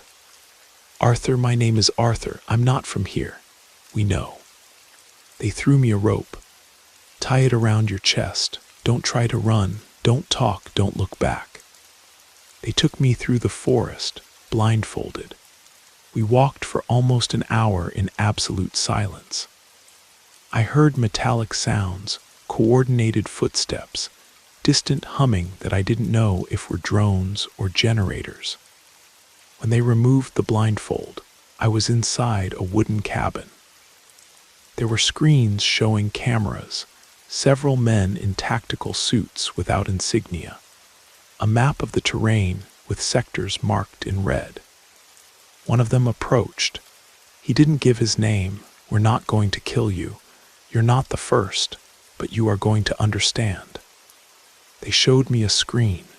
It was my photo taken from a high angle the night before, aiming at the deer. Another of me eating. Another while I slept. We tracked you from when you crossed the trail. You didn't see the sensors, but they captured you. I swallowed hard. Who are you? That doesn't matter. This land isn't yours or your friends. It's part of a network. Hunters don't enter here. Curious people don't enter, not even military without notice. And what do? We protect. I didn't understand. One showed me a list, names, dates, places where hunters, assailants, curious people had disappeared. We're going to mark you and release you. I didn't know what he meant until they pulled out a red-hot branding iron. I tried to scream. They held me down. They branded my shoulder with a symbol I'd never seen, a circle with 3 diagonal lines. I lost my breath. I passed out. I woke up at the outskirts of the ranch. My ATV was intact with gas. On the seat a note, "Don't come back, don't talk, don't come back." It took me 2 days to return with fever, the brand infected. I didn't go to the hospital.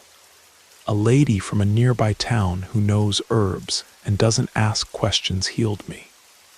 Since that day, I haven't returned to the mountains. I sold the rifle. I bought a stall at the farmer's market and started selling country things, oregano, honey, dried chili peppers. What the land gives me without having to go deep into the forest. And every time someone asks me why I stopped hunting, I tell them the same thing. There are places that don't want to be found. And although they swear the cabin doesn't exist, although the maps say there's nothing there, I know what I saw. And I know others have seen it too. Some don't return. Others, like me, do, but they're never the same again.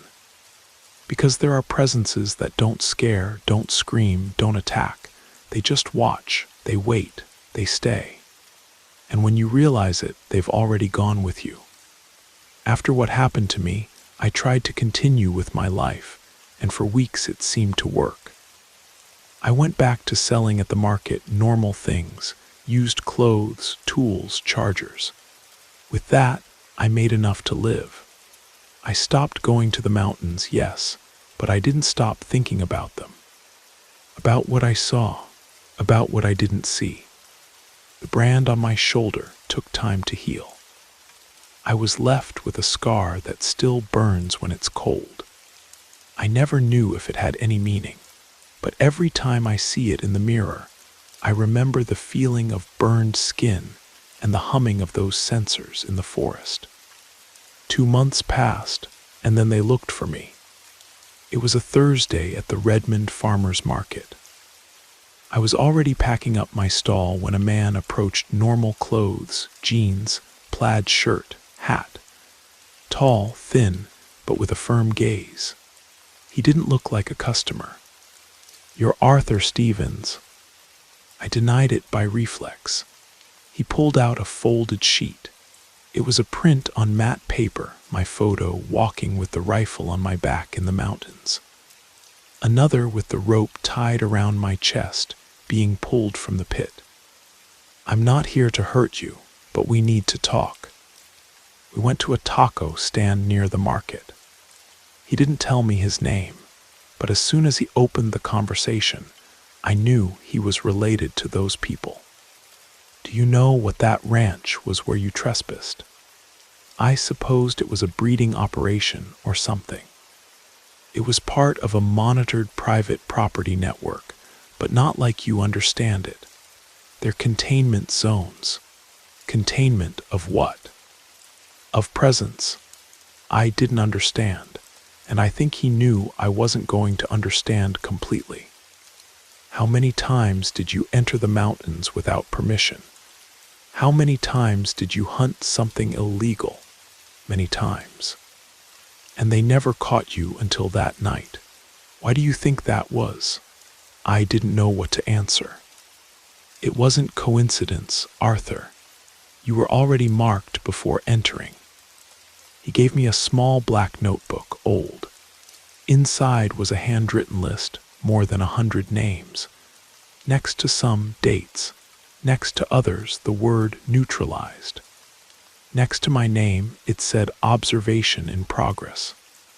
"What is this?" I asked. "A warning." What he explained wasn't official. It wasn't government laws. It was something parallel, a private surveillance system without permits, without trials, without rights. It operated in certain high areas of the mountain's properties, registered as abandoned, ejigal lands that were sold, without going through any public papers. Old ranches adapted with technology you can't get at any store. Each zone had a letter A, B, C, up to J, and within each one, numbered sectors 1A, 2C, 3D like mine. Every time someone entered undetected for a period longer than 20 minutes, a protocol was activated. They called it the Red Protocol. That protocol didn't always end like mine. Most don't come out. Do you want to know why they let you live? Because you didn't understand. And those who don't understand don't represent a threat. I asked him if he was part of some government agency. He laughed. The government doesn't get involved in this. It can't and doesn't want to. We protect what shouldn't be known. And what do you protect? Zones where there are things that can't be moved, where things have been done that can't be known. He didn't tell me with mystery. He told me like someone repeating a rule that doesn't need explanation, as if he'd answered that same question 1,000 times. And then he asked me a question that left me dry. "Did you tell anyone about this?" "No, sure, yes." He looked at me for several seconds, then nodded. "Good. Then we're going to make a deal." I never saw the man again. I never knew his name or origin. But since that conversation, every time I passed near the area where everything happened, I got messages from unknown numbers. Once I stopped to have a Coke at a roadside store heading toward Sisters. 10 minutes later, I got this. "Too close, Arthur. Remember the deal." Another time in Bend, I got a call from a number that, when answered, only emitted a long beep, like a medical machine tone. That was the deal. Stay away, don't go back, don't talk, don't look. I kept it until recently. 3 weeks ago, one of the buddies I knew from my poaching years, Ephraim from Pendleton, called me desperate. He told me his younger brother had disappeared in the mountains, that he'd gone with 2 others to camp near a river called Eagle Creek Canyon. When he told me the location, I felt my stomach turn. Sector 13, next to mine. I didn't think much about it. I went for him more than anything. I owed him an old favor. We arrived at the place at night. There was no signal. We left the truck far away and continued on foot. Not even 20 minutes passed when we saw it, a metal post stuck with faded paint. The same design. We stopped, and in the background, on a rock, was his brother's cell phone. Turned off, covered with dew. Ephraim shouted his name several times, and then again we heard the humming. The same humming from that night, slow, constant, like a hidden motor underground. I told him we had to leave. And the worst part was that before leaving, on a large stone illuminated by the moon, we saw something carved with a knife. The mountains don't forget. They only decide when. I haven't returned since then, and I don't plan to. I live in a quiet town far from the mountains. I work in a motorcycle shop, and when someone talks to me about going camping, hunting, exploring virgin areas, I make up an excuse not to go. I'm not left with fear of the mountains, I'm left with respect. Because I know that up there, not everything that seems free is wild territory. There are zones marked with invisible ink. Zones where there are no police or laws. Zones where you enter only once. And if you're lucky, you come out with a scar that will burn your whole life.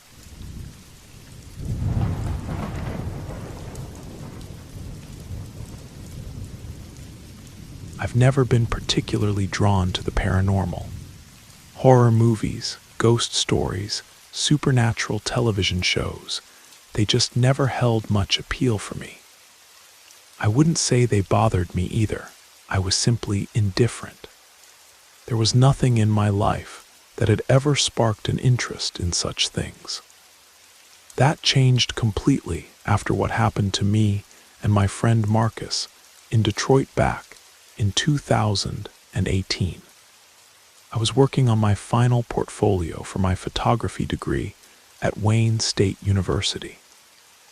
The assignment was urban photography, and I needed some compelling shots of Detroit's industrial decay for my senior exhibition. Marcus, who unlike me has always been fascinated by ghost stories and urban legends, offered to accompany me on my photo shoots around the city. We weren't strangers to exploring abandoned buildings. Detroit has no shortage of them, unfortunately. The building we chose was a 12-story office complex in the downtown area that had been empty for over a decade. From what we could gather from locals, it had been a bustling corporate headquarters until the company went bankrupt during the recession. The building's ownership had passed through several hands, each unable to afford the renovations needed to make it profitable again. What made this particular building interesting to us was its history. According to neighborhood residents, it hadn't remained empty for long after the original company folded. Some kind of illegal operation had moved in. People were reluctant to give details, but the implications were clear. Drug dealers, they said, may be worse. The operation had apparently been violent and short-lived, ending when a rival group moved in and cleared them out. There had been gunfire, people had been hurt, and then the building had been truly abandoned, left to decay for years.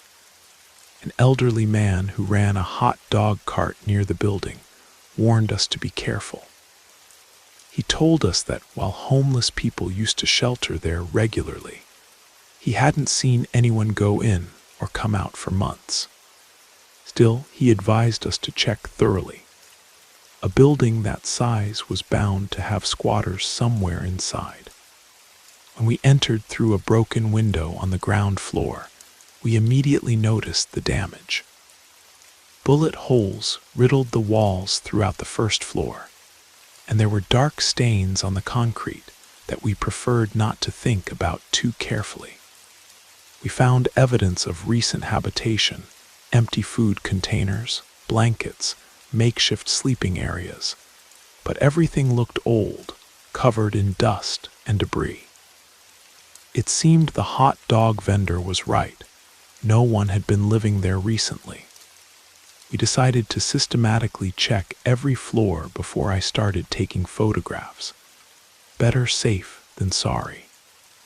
The building was larger than we'd expected, and it took us nearly an hour to walk through all 12 floors, checking offices, storage rooms, and stairwells. By 3 o'clock in the afternoon, we were confident we were alone. The building wasn't particularly dark. Many of the windows were intact, and Detroit's autumn sun streamed through them nicely. I began taking my shots while Marcus explored on his own, both of us comfortable with the silence and solitude. We'd been working for maybe 20 minutes when we heard it. The sound came from above us, a heavy, dragging noise followed by what sounded like something large dropping or bouncing.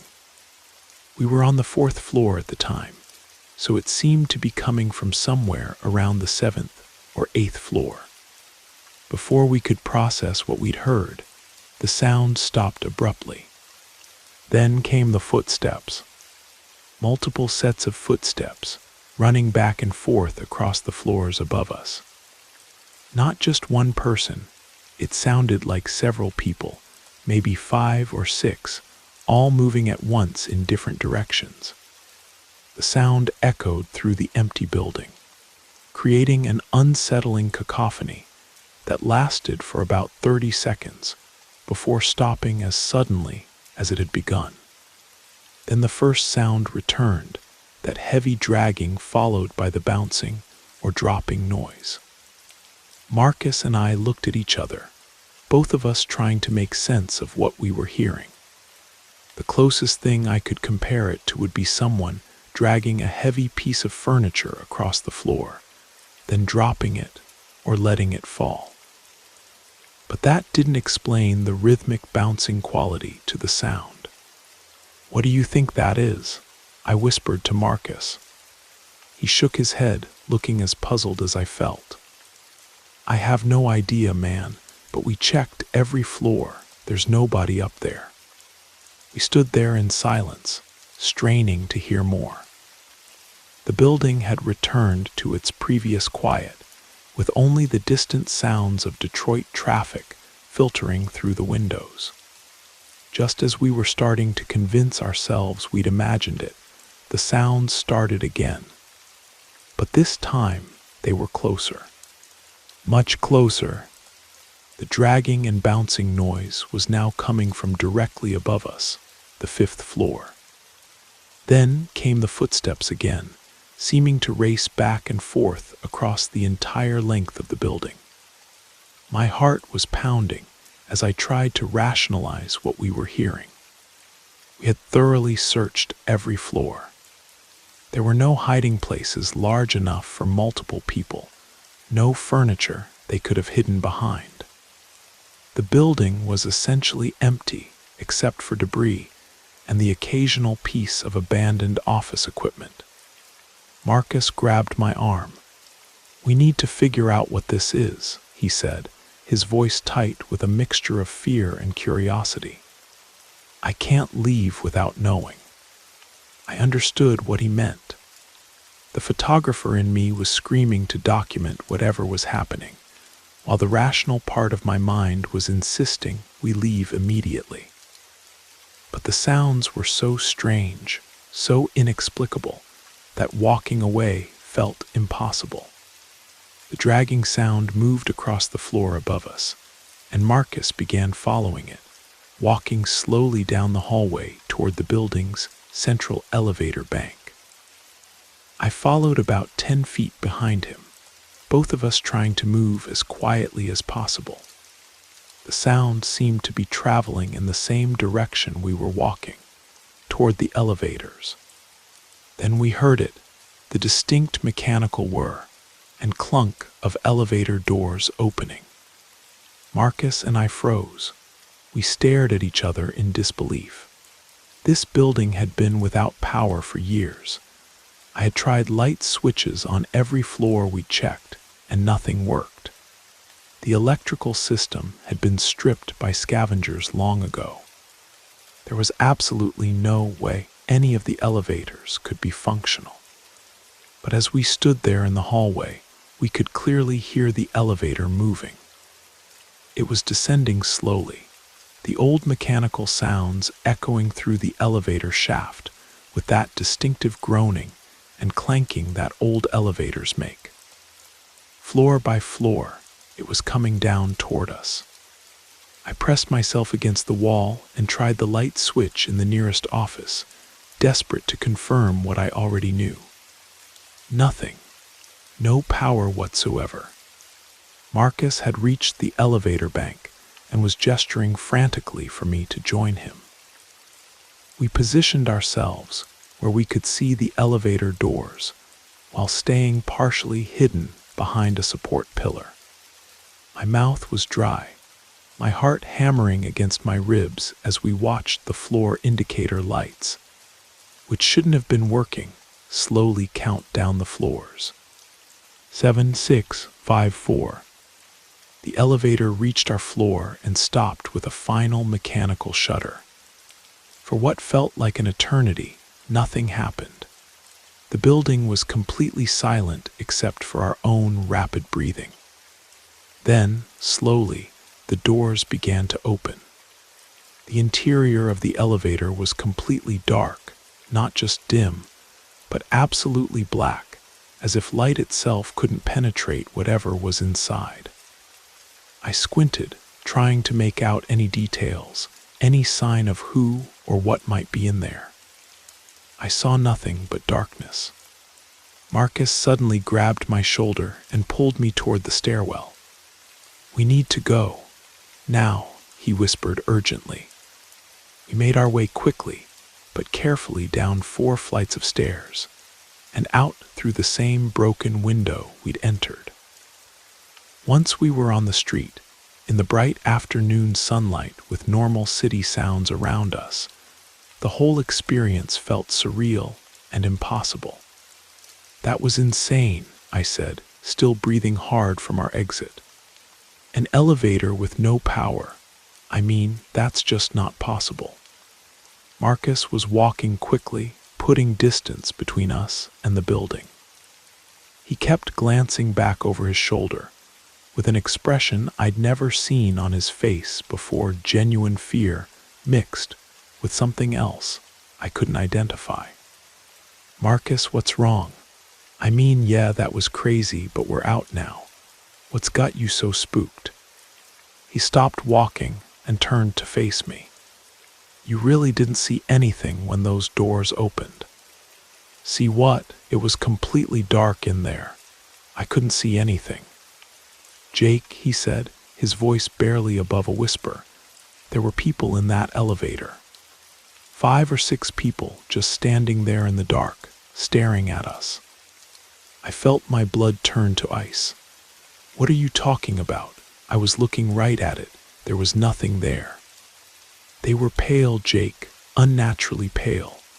And they were all staring directly at us with these empty eyes. That's why I got us out of there so fast. They saw us and they were wrong. Everything about them was wrong." I wanted to argue with him, to insist he was mistaken or trying to scare me. But Marcus wasn't the type to play pranks, especially not something this elaborate. And besides, how could I explain the sounds we'd both heard? How could I explain an elevator functioning in a building with no electricity?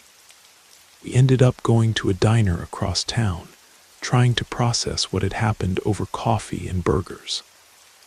I told myself there had to be a rational explanation. Maybe some kind of backup power system we hadn't known about. Maybe squatters who were better at hiding than we'd thought. But deep down, I knew those explanations didn't fit what we'd experienced. That was the last time I ever explored an abandoned building.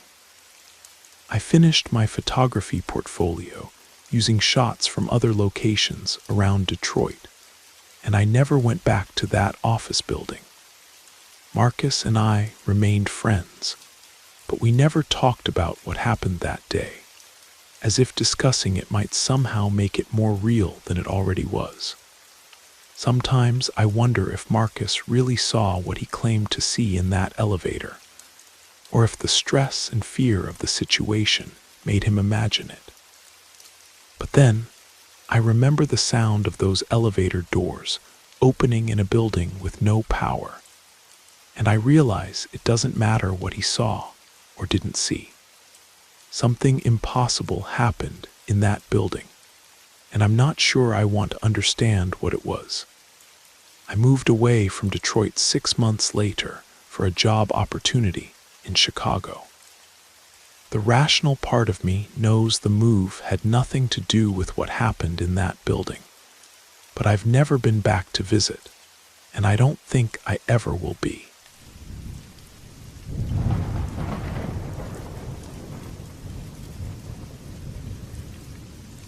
What I'm about to tell you might sound impossible, and honestly, I still have trouble believing it myself, even though I lived through it. This happened to my family and me back in 2007, when I was 12 years old. We were living in Phoenix, Arizona, in a modest 3-bedroom house with my parents and my 15-year-old sister Sarah. Every weekend, we'd drive down to the swap meet at the fairgrounds. It was a family tradition. Mom and Dad would browse for household items and tools, while Sarah and I would hunt for DVDs and video games. There was this one vendor we always went to, an older Hispanic man named Eduardo who sold bootleg movies and burned CDs. He knew us by name and would often give us deals if we bought multiple items. One particular Saturday in October, Eduardo wasn't at his usual spot. Instead, there was a different man, younger, maybe in his 30s, with nervous energy and darting eyes.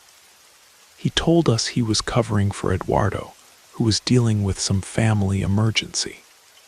This new guy had set up in a prime location near the main entrance, much better than Eduardo's usual spot toward the back. I was browsing through his selection of horror movies when I came across a copy of The Blair Witch Project. I'd heard about it from friends at school, but had never seen it. The vendor noticed my interest and recommended it highly, saying it was really something special. The case looked a bit different from the other movies, more worn, like it had been handled a lot, but the price was right, so I chose it. That evening, after my parents had gone to bed, Sarah and I settled in the living room to watch the movie. Our parents had always been pretty relaxed about us watching horror films, knowing we could handle them without nightmares or behavioral problems. Sarah made it about halfway through, before falling asleep on the couch next to me. When the movie ended, I noticed something I hadn't seen before. There was a second disc in the case. Unlike the main movie disc, which had a proper printed label, this one was clearly homemade, with only the letters VR written in black marker. My curiosity got the better of me, and I swapped the discs. Our DVD player handled burned discs just fine, so I wasn't surprised when it started playing. What did surprise me was that instead of video, it was just audio. The screen stayed black, while sounds came through our surround sound system. I kept the volume low so I wouldn't wake Sarah or my parents. At first, it sounded like Gregorian chanting, those deep, haunting religious songs you hear in old churches or monasteries. The audio quality was poor, like it had been recorded on old equipment or copied too many times. After a few minutes of chanting, a man's voice began speaking over the music. I couldn't understand most of what he was saying. It seemed to be in Latin or some other foreign language, and the poor audio quality made it even harder to decipher. But then, cutting through the ancient-sounding chants and foreign words, I began hearing something in English. A voice different from the first man, younger sounding and desperate, was repeating the same phrase over and over. "Help me, help me, help me, please help me." The plea was heartbreaking and terrifying at the same time. It would repeat for 30 or 40 seconds, then fade away, only to return a few minutes later, sometimes overlapping with the chanting. I sat there transfixed, unable to look away from the black screen as these disturbing sounds filled our living room. I told myself it was probably just some kind of experimental audio track, maybe bonus content related to the movie, or something an amateur filmmaker had put together. But something about the desperation in that voice, the way it seemed to be pleading for help from someone, anyone, made my skin crawl. After about 20 minutes of this, I decided I'd heard enough. I turned off the player, carefully put both discs back in the case, and woke Sarah so we could go to our rooms. She was groggy and didn't ask any questions about what I'd been watching after she fell asleep. I didn't mention the audio disc to anyone the next day. When my parents asked how the movie was, I just said it was good, kind of confusing, but entertaining. I mentioned there was a second disc in the case, but said it was just audio and didn't seem to work properly. 3 days later, Wednesday morning, I was looking for Sarah to see if she wanted to walk to the corner store with me. When I knocked on her bedroom door and entered, I stopped short. There was a nightstand I'd never seen before positioned next to her bed. "Hey, did Mom and Dad get you a new nightstand?" I asked. Sarah looked up from the book she was reading. "I guess so. I woke up yesterday and it was here. It's nice, right? I haven't asked them about it yet, but I figured maybe they found a good deal at a yard sale or something." The nightstand was old, but not antique, probably from the 1970s or 80s, with a wood grain finish that didn't match any of our other furniture. It looked completely out of place in Sarah's room, which was decorated in bright colors and modern furniture our parents had bought her for her 13th birthday.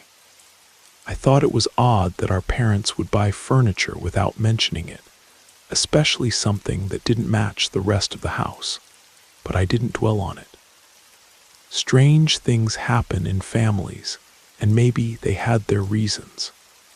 The next morning, Thursday, I woke to the sound of my mother's voice in the hallway outside our bedrooms.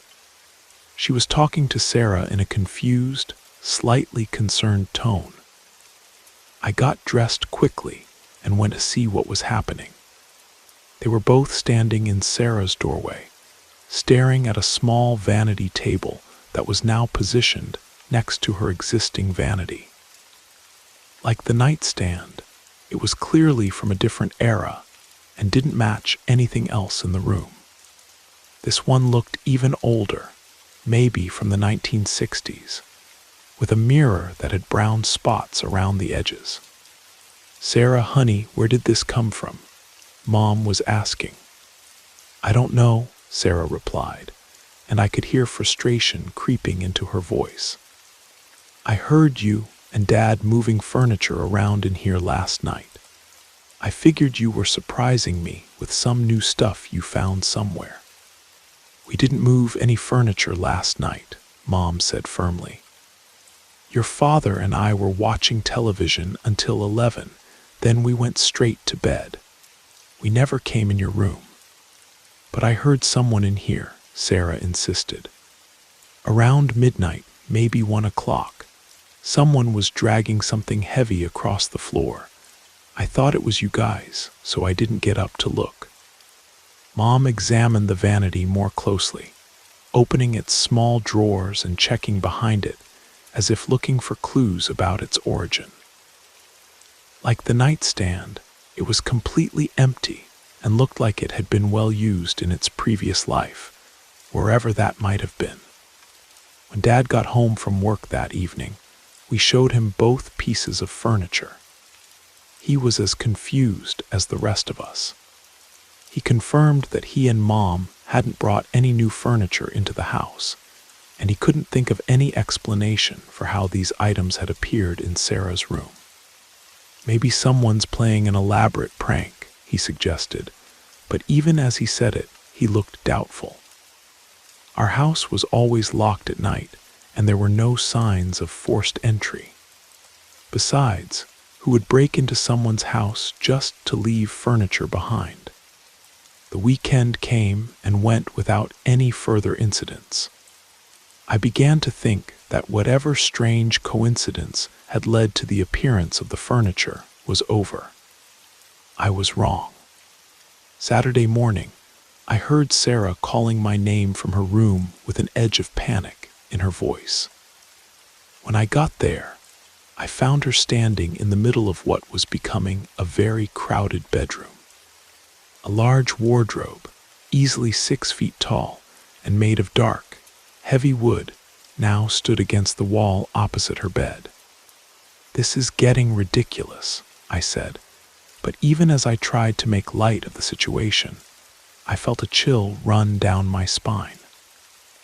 The wardrobe was massive and clearly very old, probably from the 1940s or 50s. It was the kind of furniture that would take at least 2 strong adults to move. and it certainly hadn't been there when I'd said goodnight to Sarah the evening before. "I saw her this time," Sarah said quietly. "Saw who?" "The woman who's been bringing these things. Last night, around 2 in the morning, I woke up and saw someone in my room. It was dark, but I could make out the shape of a woman dragging this wardrobe across the floor. She was trying to be quiet, but something this heavy. You can't move it silently." I stared at my sister, trying to determine if she was serious, or if this was some kind of elaborate story she'd made up to explain the inexplicable furniture situation. But Sarah had never been one for practical jokes or made-up stories, and the fear in her eyes looked genuine. "What did she look like?" I asked. I couldn't see her face clearly. She was wearing what looked like an old-fashioned dress, maybe from a long time ago. And I don't know how to describe it. She looked solid, real, but there was something wrong about her. Something that made me afraid to move or say anything. We called for Mom, and when she saw the wardrobe, her reaction was immediate and decisive. "We're getting rid of all of this furniture today," she said. "I don't care how it got here or why, but it's leaving this house." Dad was at work. He had to go in on Saturdays sometimes. So Mom called our neighbor, Mrs. Rodriguez. Mrs. Rodriguez was known throughout our neighborhood as someone who could help with spiritual problems. Some people called her a curandera. Others just said she had the gift. She'd helped other families in our area with what they described as supernatural problems, and Mom figured if anyone would know what to do, it would be her. Mrs. Rodriguez came over within an hour of Mom's call. She was a small, elderly woman with kind eyes and a no-nonsense demeanor. After Mom explained the situation, Mrs. Rodriguez asked if we knew anyone named Victoria Reyes. None of us recognized the name, but Sarah's face went pale. "I've been dreaming about someone with that name," she said slowly. "For the past week, I've been having dreams about a woman who tells me her name is Victoria Reyes. I never see her face clearly in the dreams, but she keeps repeating her name like she wants me to remember it." Mrs. Rodriguez nodded grimly. "This woman has been visiting my house too," she said. "Not in dreams. She comes to my bedroom window at night and wakes me up. When I look outside, I see her walking toward your house. She stands in front of your door for hours." The room fell silent as we absorbed this information. Mrs. Rodriguez continued, "3 nights ago, I saw her enter your house. Not through the door, she walked right through the wall. That's when I knew this wasn't a living person." Mom asked Mrs. Rodriguez to examine the furniture, and the older woman spent several minutes walking around each piece, occasionally placing her hands on the wood and closing her eyes as if listening for something. Finally, she turned to us with a serious expression. "This furniture doesn't belong to any living person," she said. "These are the belongings of someone who died, someone who's trying to make a place for herself in your home. The woman, Victoria Reyes, she's attempting to move in, to establish herself here permanently." I remembered the audio disc and went to get it. When I showed Mrs. Rodriguez the unmarked CD with VR written on it, her expression became even more grave. "Where did you get this?" she asked.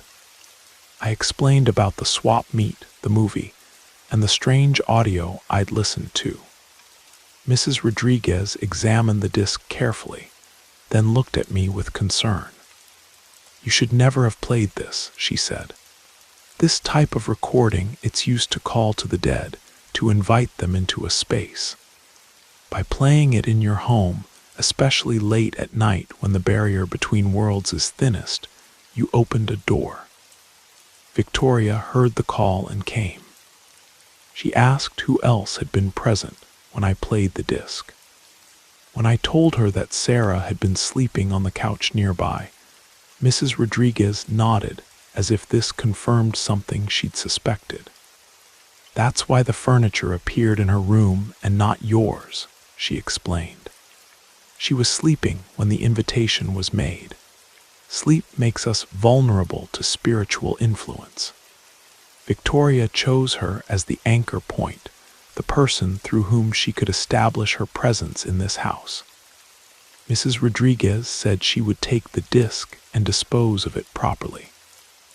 She also offered to perform a cleansing ceremony for our house, and for Sarah specifically, to break whatever connection had been formed between my sister and Victoria Reyes. When Dad got home that afternoon, we told him everything. To his credit, he listened without skepticism and agreed that we should follow Mrs. Rodriguez's advice.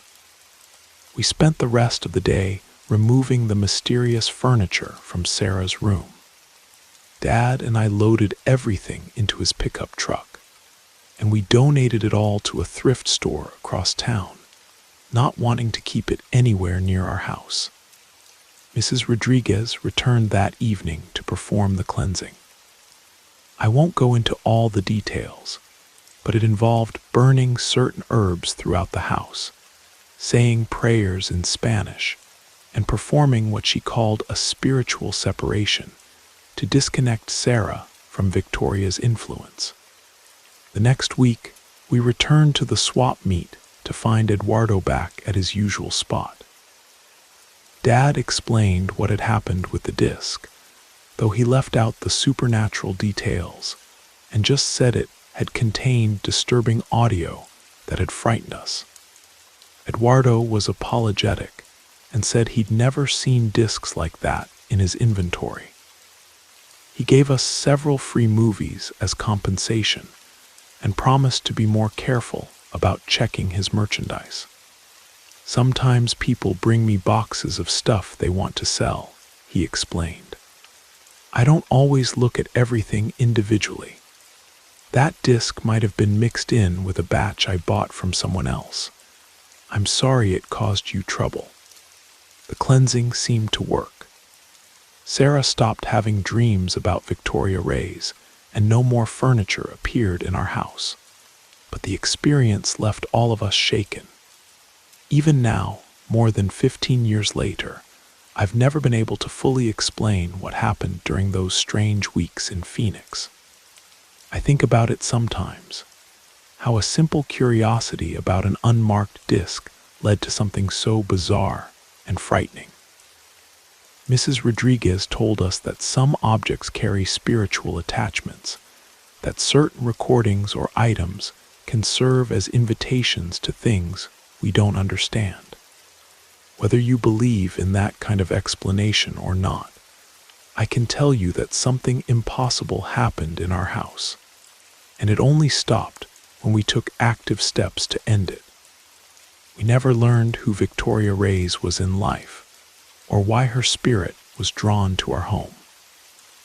Mrs. Rodriguez suggested that some people who die violently or with unfinished business can become attached to objects or places, seeking to recreate the life they lost.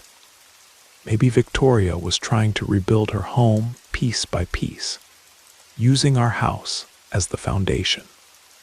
I'm just grateful that her efforts stopped at furniture, and that we had someone like Mrs. Rodriguez to help us understand what was happening and how to stop it.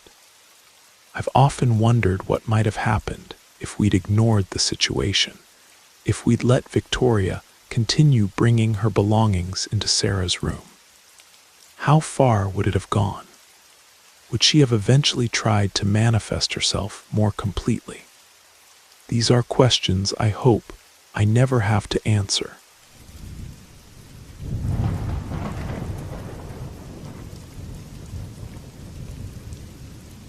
I was 15 when everything fell apart. Old enough to understand that the world wasn't fair, but young enough to still believe someone might save us. My mom had been sick for months. What started as occasional dizzy spells turned into something much worse, chest pains that left her gasping, a cold that seemed to come from inside her bones, and medical bills that kept piling up like autumn leaves. Dad worked double shifts at the factory, but it wasn't enough. The insurance company found every excuse to deny her claims, and the specialists wanted payment up front. Dad started borrowing money, first from family, then from friends, then from people who weren't either. The kind of people who charged interest that doubled every month, who didn't care about sob stories or sick wives.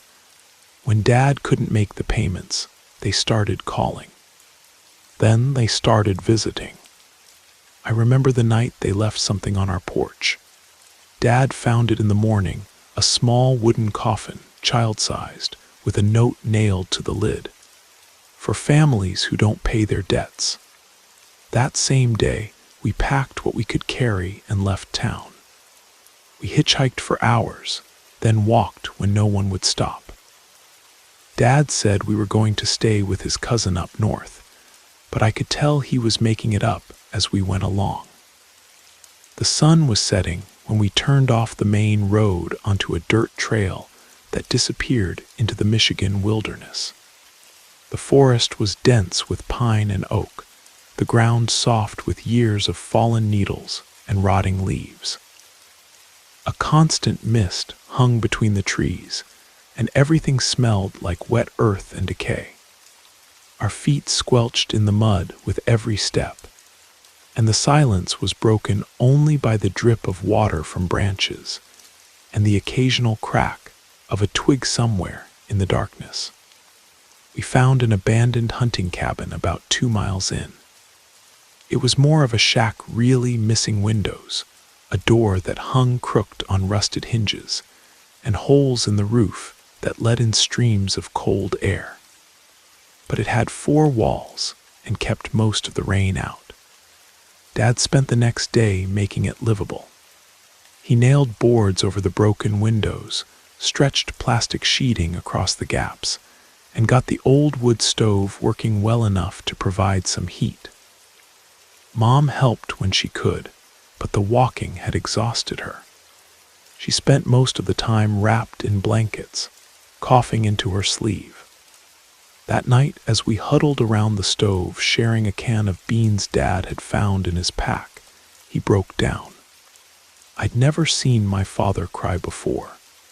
He got down on his knees in front of us, tears streaming down his face, and begged our forgiveness. He said he'd failed us, that he was supposed to protect his family, and instead he'd put us in danger. We were all crying, holding each other, when someone knocked on the door. Mom went rigid. "They found us," she whispered, her voice barely audible. Dad's face went pale, but he tried to stay calm. He stood up slowly, wiping his eyes, and stared at the door. The knocking came again, 3 measured raps, patient but insistent. "If it was them," Dad said quietly, "they wouldn't knock. They'd just come in." "Then who is it?" Mom asked. "Nobody knows we're here." Dad had been careful about that. Before we'd entered the forest, he'd set up simple alarms around the cabin's strings tied to cans, branches positioned to fall if disturbed. Nothing had been triggered, yet someone was at our door. Dad swallowed hard and called out, "Who's there?" An elderly woman's voice answered. She said she was cold, asked if we might let her in. Mom was already moving toward the door before Dad could stop her. She pulled it open, and there stood an old woman, bent with age, wrapped in a thin gray shawl that looked like it had seen better decades. She was soaked through, as if she'd been walking in the mist for hours. A worn canvas bag hung from her shoulder, and her eyes held a kindness that seemed almost impossible in that desolate place. The cabin was nearly empty, just our sleeping bags, a few supplies, and the wood stove Dad had cobbled together from scraps. The old woman entered slowly, kissed Mom's hand in an old-fashioned gesture of gratitude, and asked if we'd eaten dinner. Mom's voice caught as she explained we had very little food, that we'd been planning to sleep early to forget about being hungry. The woman smiled and pulled her bag forward. From it, she produced a whole chicken, still warm, wrapped in clean cloth. Then came vegetables, carrots, potatoes, onions, and a small pot that looked like it had been well loved over many years. She began cooking without another word, and soon the cabin filled with the most incredible aroma. The smell was rich and complex, spiced with herbs I couldn't identify, but it made our empty stomachs ache with anticipation. It smelled like comfort, like safety, like someone who cared. While the food simmered, the woman sat beside Mom and they talked in low voices. Mom told her about the illness, about the pain in her chest, and the weakness that seemed to be spreading through her body day by day. She spoke about the doctors who'd given up hope, about the treatments we couldn't afford. The old woman listened with complete attention, then looked Mom up and down with eyes that seemed to see everything. "You're going to be fine," she said with such certainty that even Dad stopped what he was doing to listen. When the meal was ready, she served us bowls of the most unusual stew I'd ever tasted. It was hearty and warming, with flavors that seemed familiar yet impossible to place. The broth was thick and nourishing, and whatever spices she'd used made my sinuses clear for the first time in weeks. We all ate like we hadn't seen food in days, which wasn't far from the truth. After dinner, Mom lay down and fell into the deepest sleep she'd had in months. Not the restless, pain-filled sleep we'd gotten used to, but true rest. Her breathing was steady, and her face relaxed in a way I hadn't seen since before she got sick. Around midnight, the old woman said she needed to continue her journey. We begged her to stay, offered her our sleeping bags, insisted it was too dangerous to travel in the dark through unfamiliar woods. But she refused. "This isn't where I'm meant to sleep," she said, and walked back into the mist. We discovered what she'd left behind the next morning. Her shawl was folded neatly beside the stove, and wrapped inside it was a thick roll of bills. When Dad counted it with shaking hands, we realized it was the exact amount he owed. Not $1 more or less than what the loan sharks had demanded. We stayed in those woods for 3 more days, waiting for her to return so we could give the money back. But she never came. Finally, Dad decided we had to use it. We paid off the debt, returned home, and the harassment stopped immediately. Mom's health improved dramatically over the following weeks. Whatever had been in that stew seemed to have jump-started her recovery. The doctors were baffled, but pleased her test results showed improvement they called miraculous. Sometimes I wonder if we really met an old woman that night, or if something else found us in our darkest hour. The forest can play tricks on desperate people, I've heard. But years later, I still have that shawl.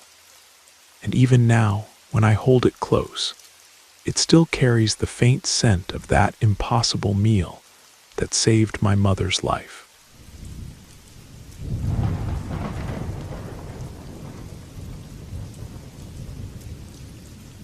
My great-aunt Margaret never married, never had children to look after her when she grew old. When she was dying, my grandmother brought her to our house so she could spend her final days with family. She lived with us for barely a month. On her last day, when she could hardly speak above a whisper, she called my grandmother to her bedside. She said she had something to confess, something she'd carried for 70 years.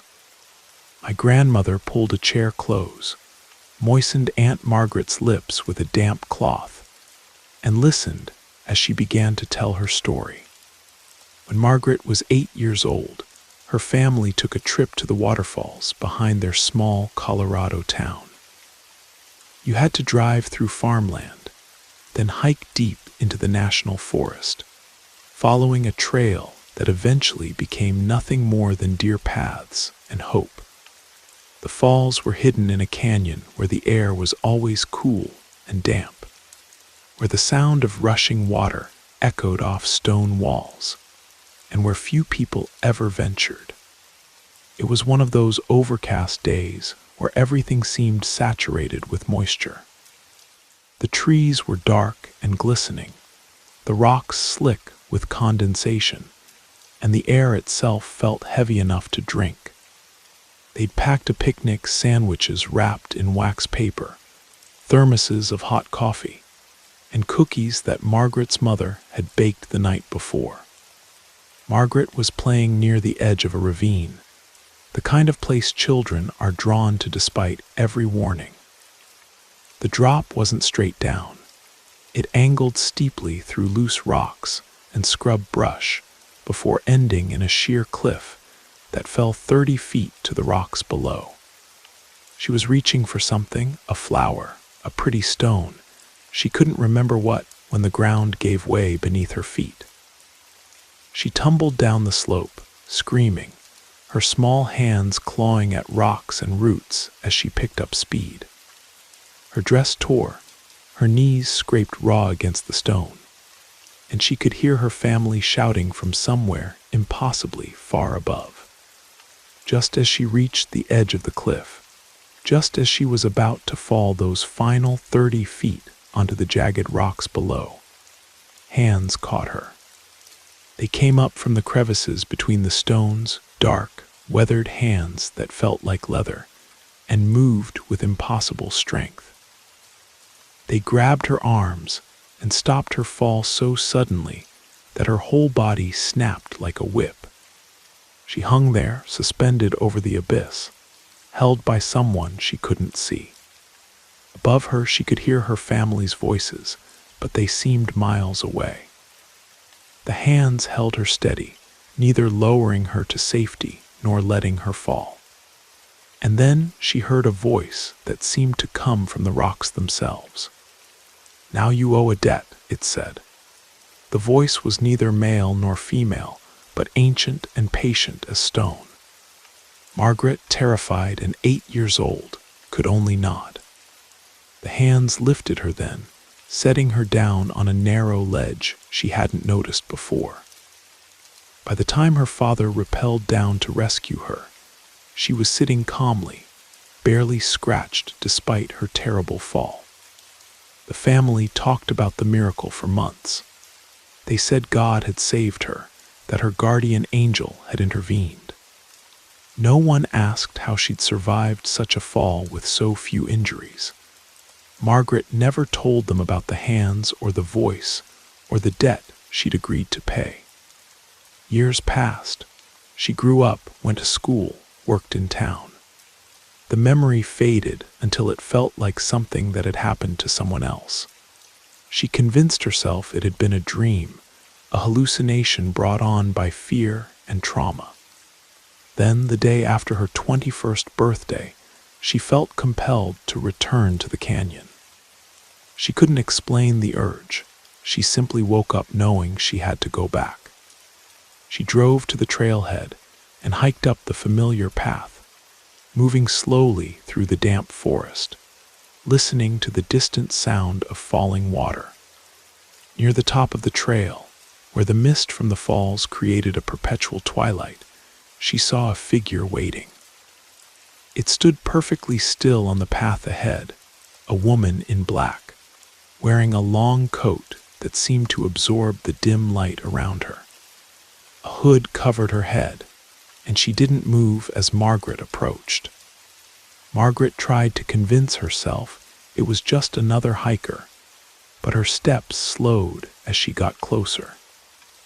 There was something wrong about the figure's stillness, the way it seemed to be part of the shadows between the trees.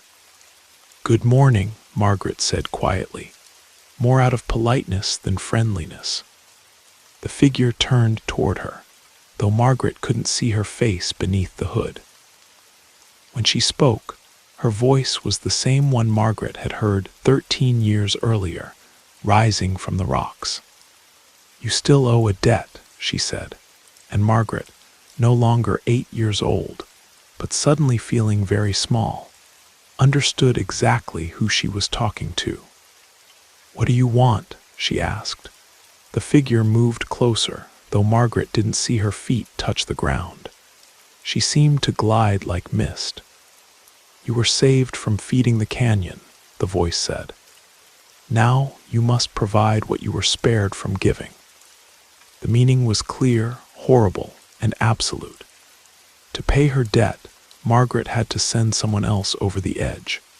She had to choose who would die in her place. Margaret told my grandmother that she spent weeks agonizing over the choice. She couldn't eat, couldn't sleep, couldn't pray. She considered running away, leaving town forever, but somehow she knew that wouldn't work. The debt would follow her wherever she went. Finally, she made her decision. She asked her father to take her back to the waterfalls, said she wanted to recreate one of her favorite childhood memories. He was pleased that she wanted to spend time with him, and readily agreed. My grandmother, who had been listening to this confession with growing horror, couldn't help but interrupt. "But why him? Why your own father?" Margaret's answer was simple and terrible. "Because he used to hit my mother. Because he'd come home drunk and throw dishes at the wall and curse at us like we were animals. Because I watched him break her spirit piece by piece, day after day. And I realized I could save her life by ending his." She said it took careful planning. She had to get him to the exact spot, had to make it look like an accident. When the moment came, when he was standing near the edge admiring the view, she pushed him. He fell just as she had, tumbling down the rocky slope. But no hands reached out to save him. He hit the bottom with a sound she said she'd never forget, and then there was only the sound of the waterfall, washing everything clean. "Two birds with one stone," she said to my grandmother, and then she closed her eyes and died. My grandmother was left alone with that terrible secret. She told the family that Margaret had passed peacefully, that her last words were about how much she loved us all. She never mentioned the confession about my great-grandfather's death. He'd been missing for 50 years. The family had always assumed he'd abandoned them, that he'd gotten tired of responsibility and walked away from his life. They'd never known he was dead, let alone how he'd died. My grandmother said that Margaret had admitted to something else in those final moments, that once a year, on the anniversary of his death, she would hike back to the canyon and throw white flowers into the water below. A kind of memorial, or perhaps an apology, for the choice she'd made when she was 21 years old and desperate to balance the scales.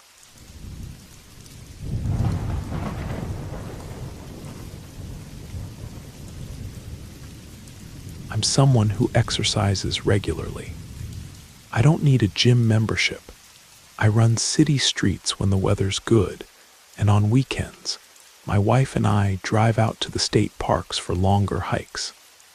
There's something about being surrounded by trees that clears your head in a way that urban running never can. We always brought our dog Tank on these trips.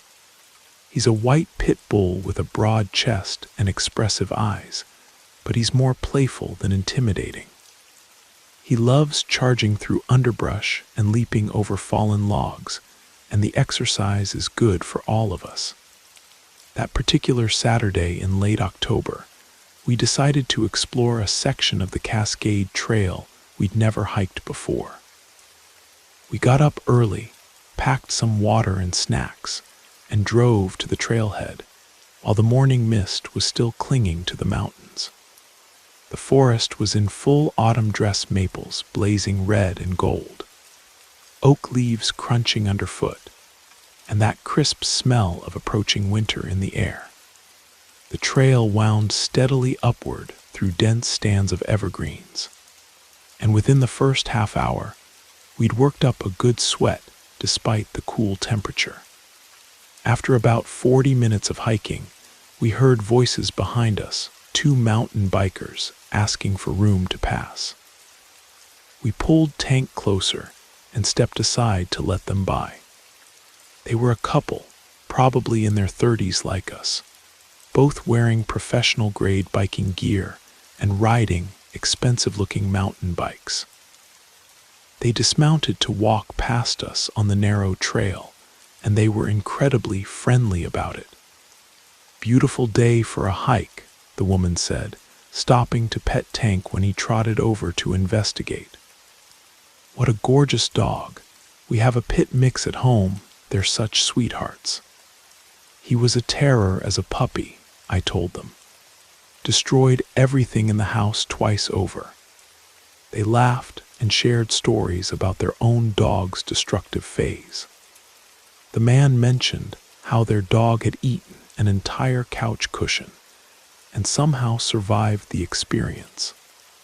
It was easy, comfortable conversation. The kind you have with fellow outdoor enthusiasts who understand the joy of getting away from civilization for a few hours. After a few minutes of chatting, they remounted their bikes and continued up the trail. We watched them pedal around a bend and disappear into the trees. We kept hiking for another 20 minutes, taking our time and enjoying the scenery. Tank ranged ahead of us on his retractable leash, investigating interesting smells and occasionally startling squirrels. Then we saw something that made us stop dead in our tracks. Two mountain bikes were lying on their sides next to the trail, not carefully parked or leaned against trees, but thrown down as if their riders had abandoned them in a hurry. Scattered around the bikes were other items, a water bottle lying open and draining into the dirt, a helmet half hidden in the brush, and a partially unzipped backpack with its contents spilling out. These were definitely the bikes belonging to the couple we just met. I recognized the woman's bright blue helmet and the man's distinctive yellow water bottle. We looked around, listening for voices or movement, but the forest was silent except for the whisper of wind through the trees. This wasn't a normal rest stop. The way their gear was scattered suggested panic, like they'd dropped everything and run. My wife quietly unclipped Tank from his leash in case we needed him to be free to move. We both understood the same thing without saying it. Whatever had happened to the bikers might still be a threat. We decided to head back toward the parking area immediately.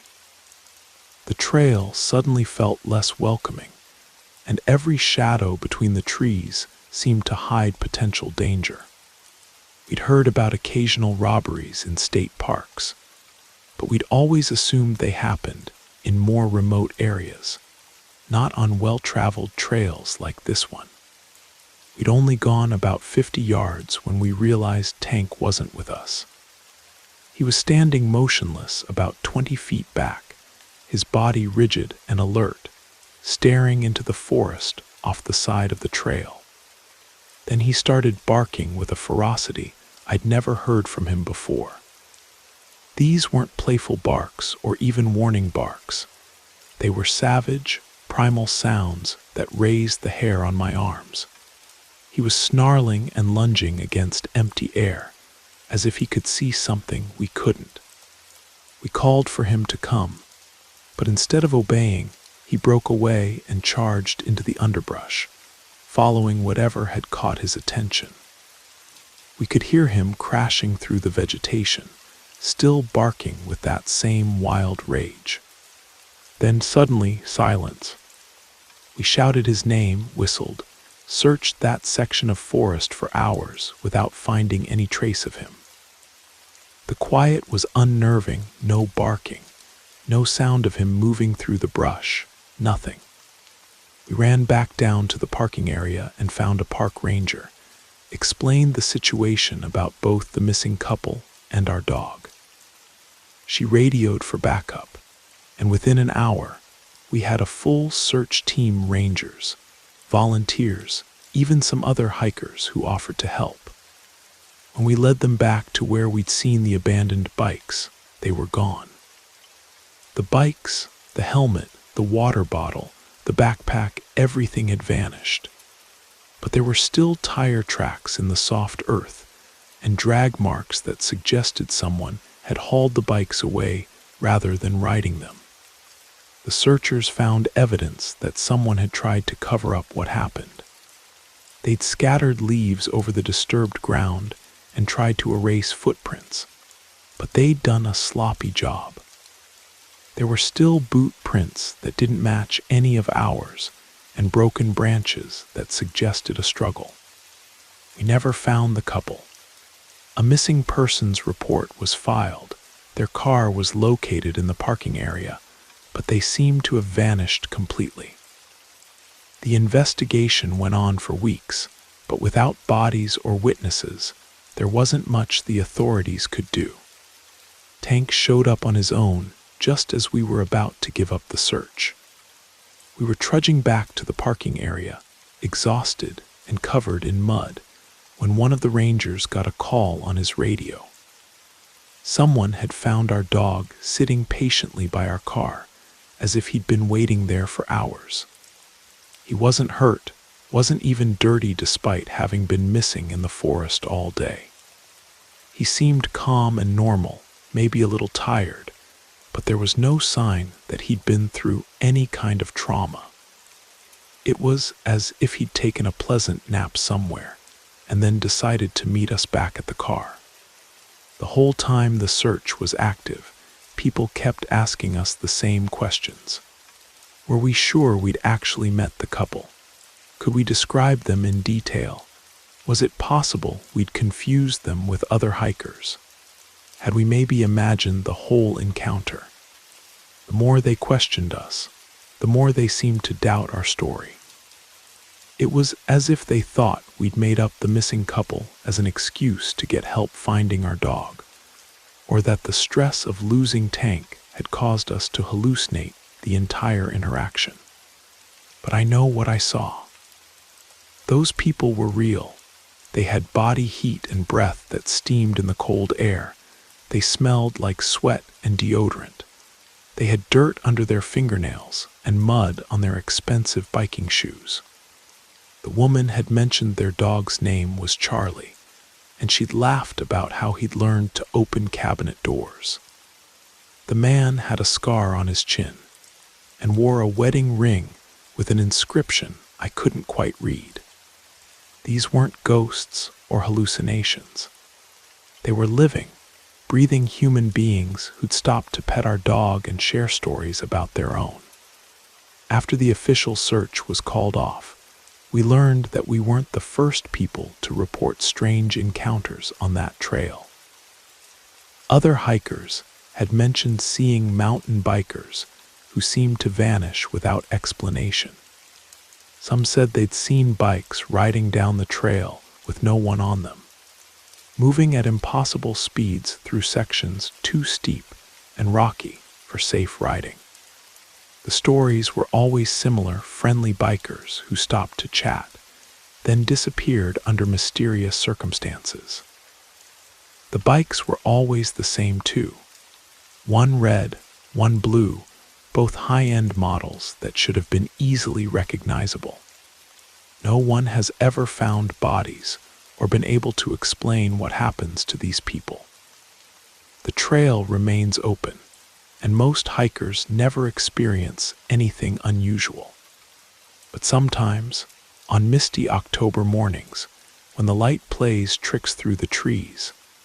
Other visitors report meeting a couple on mountain bikes who seem as real as anyone until they're not.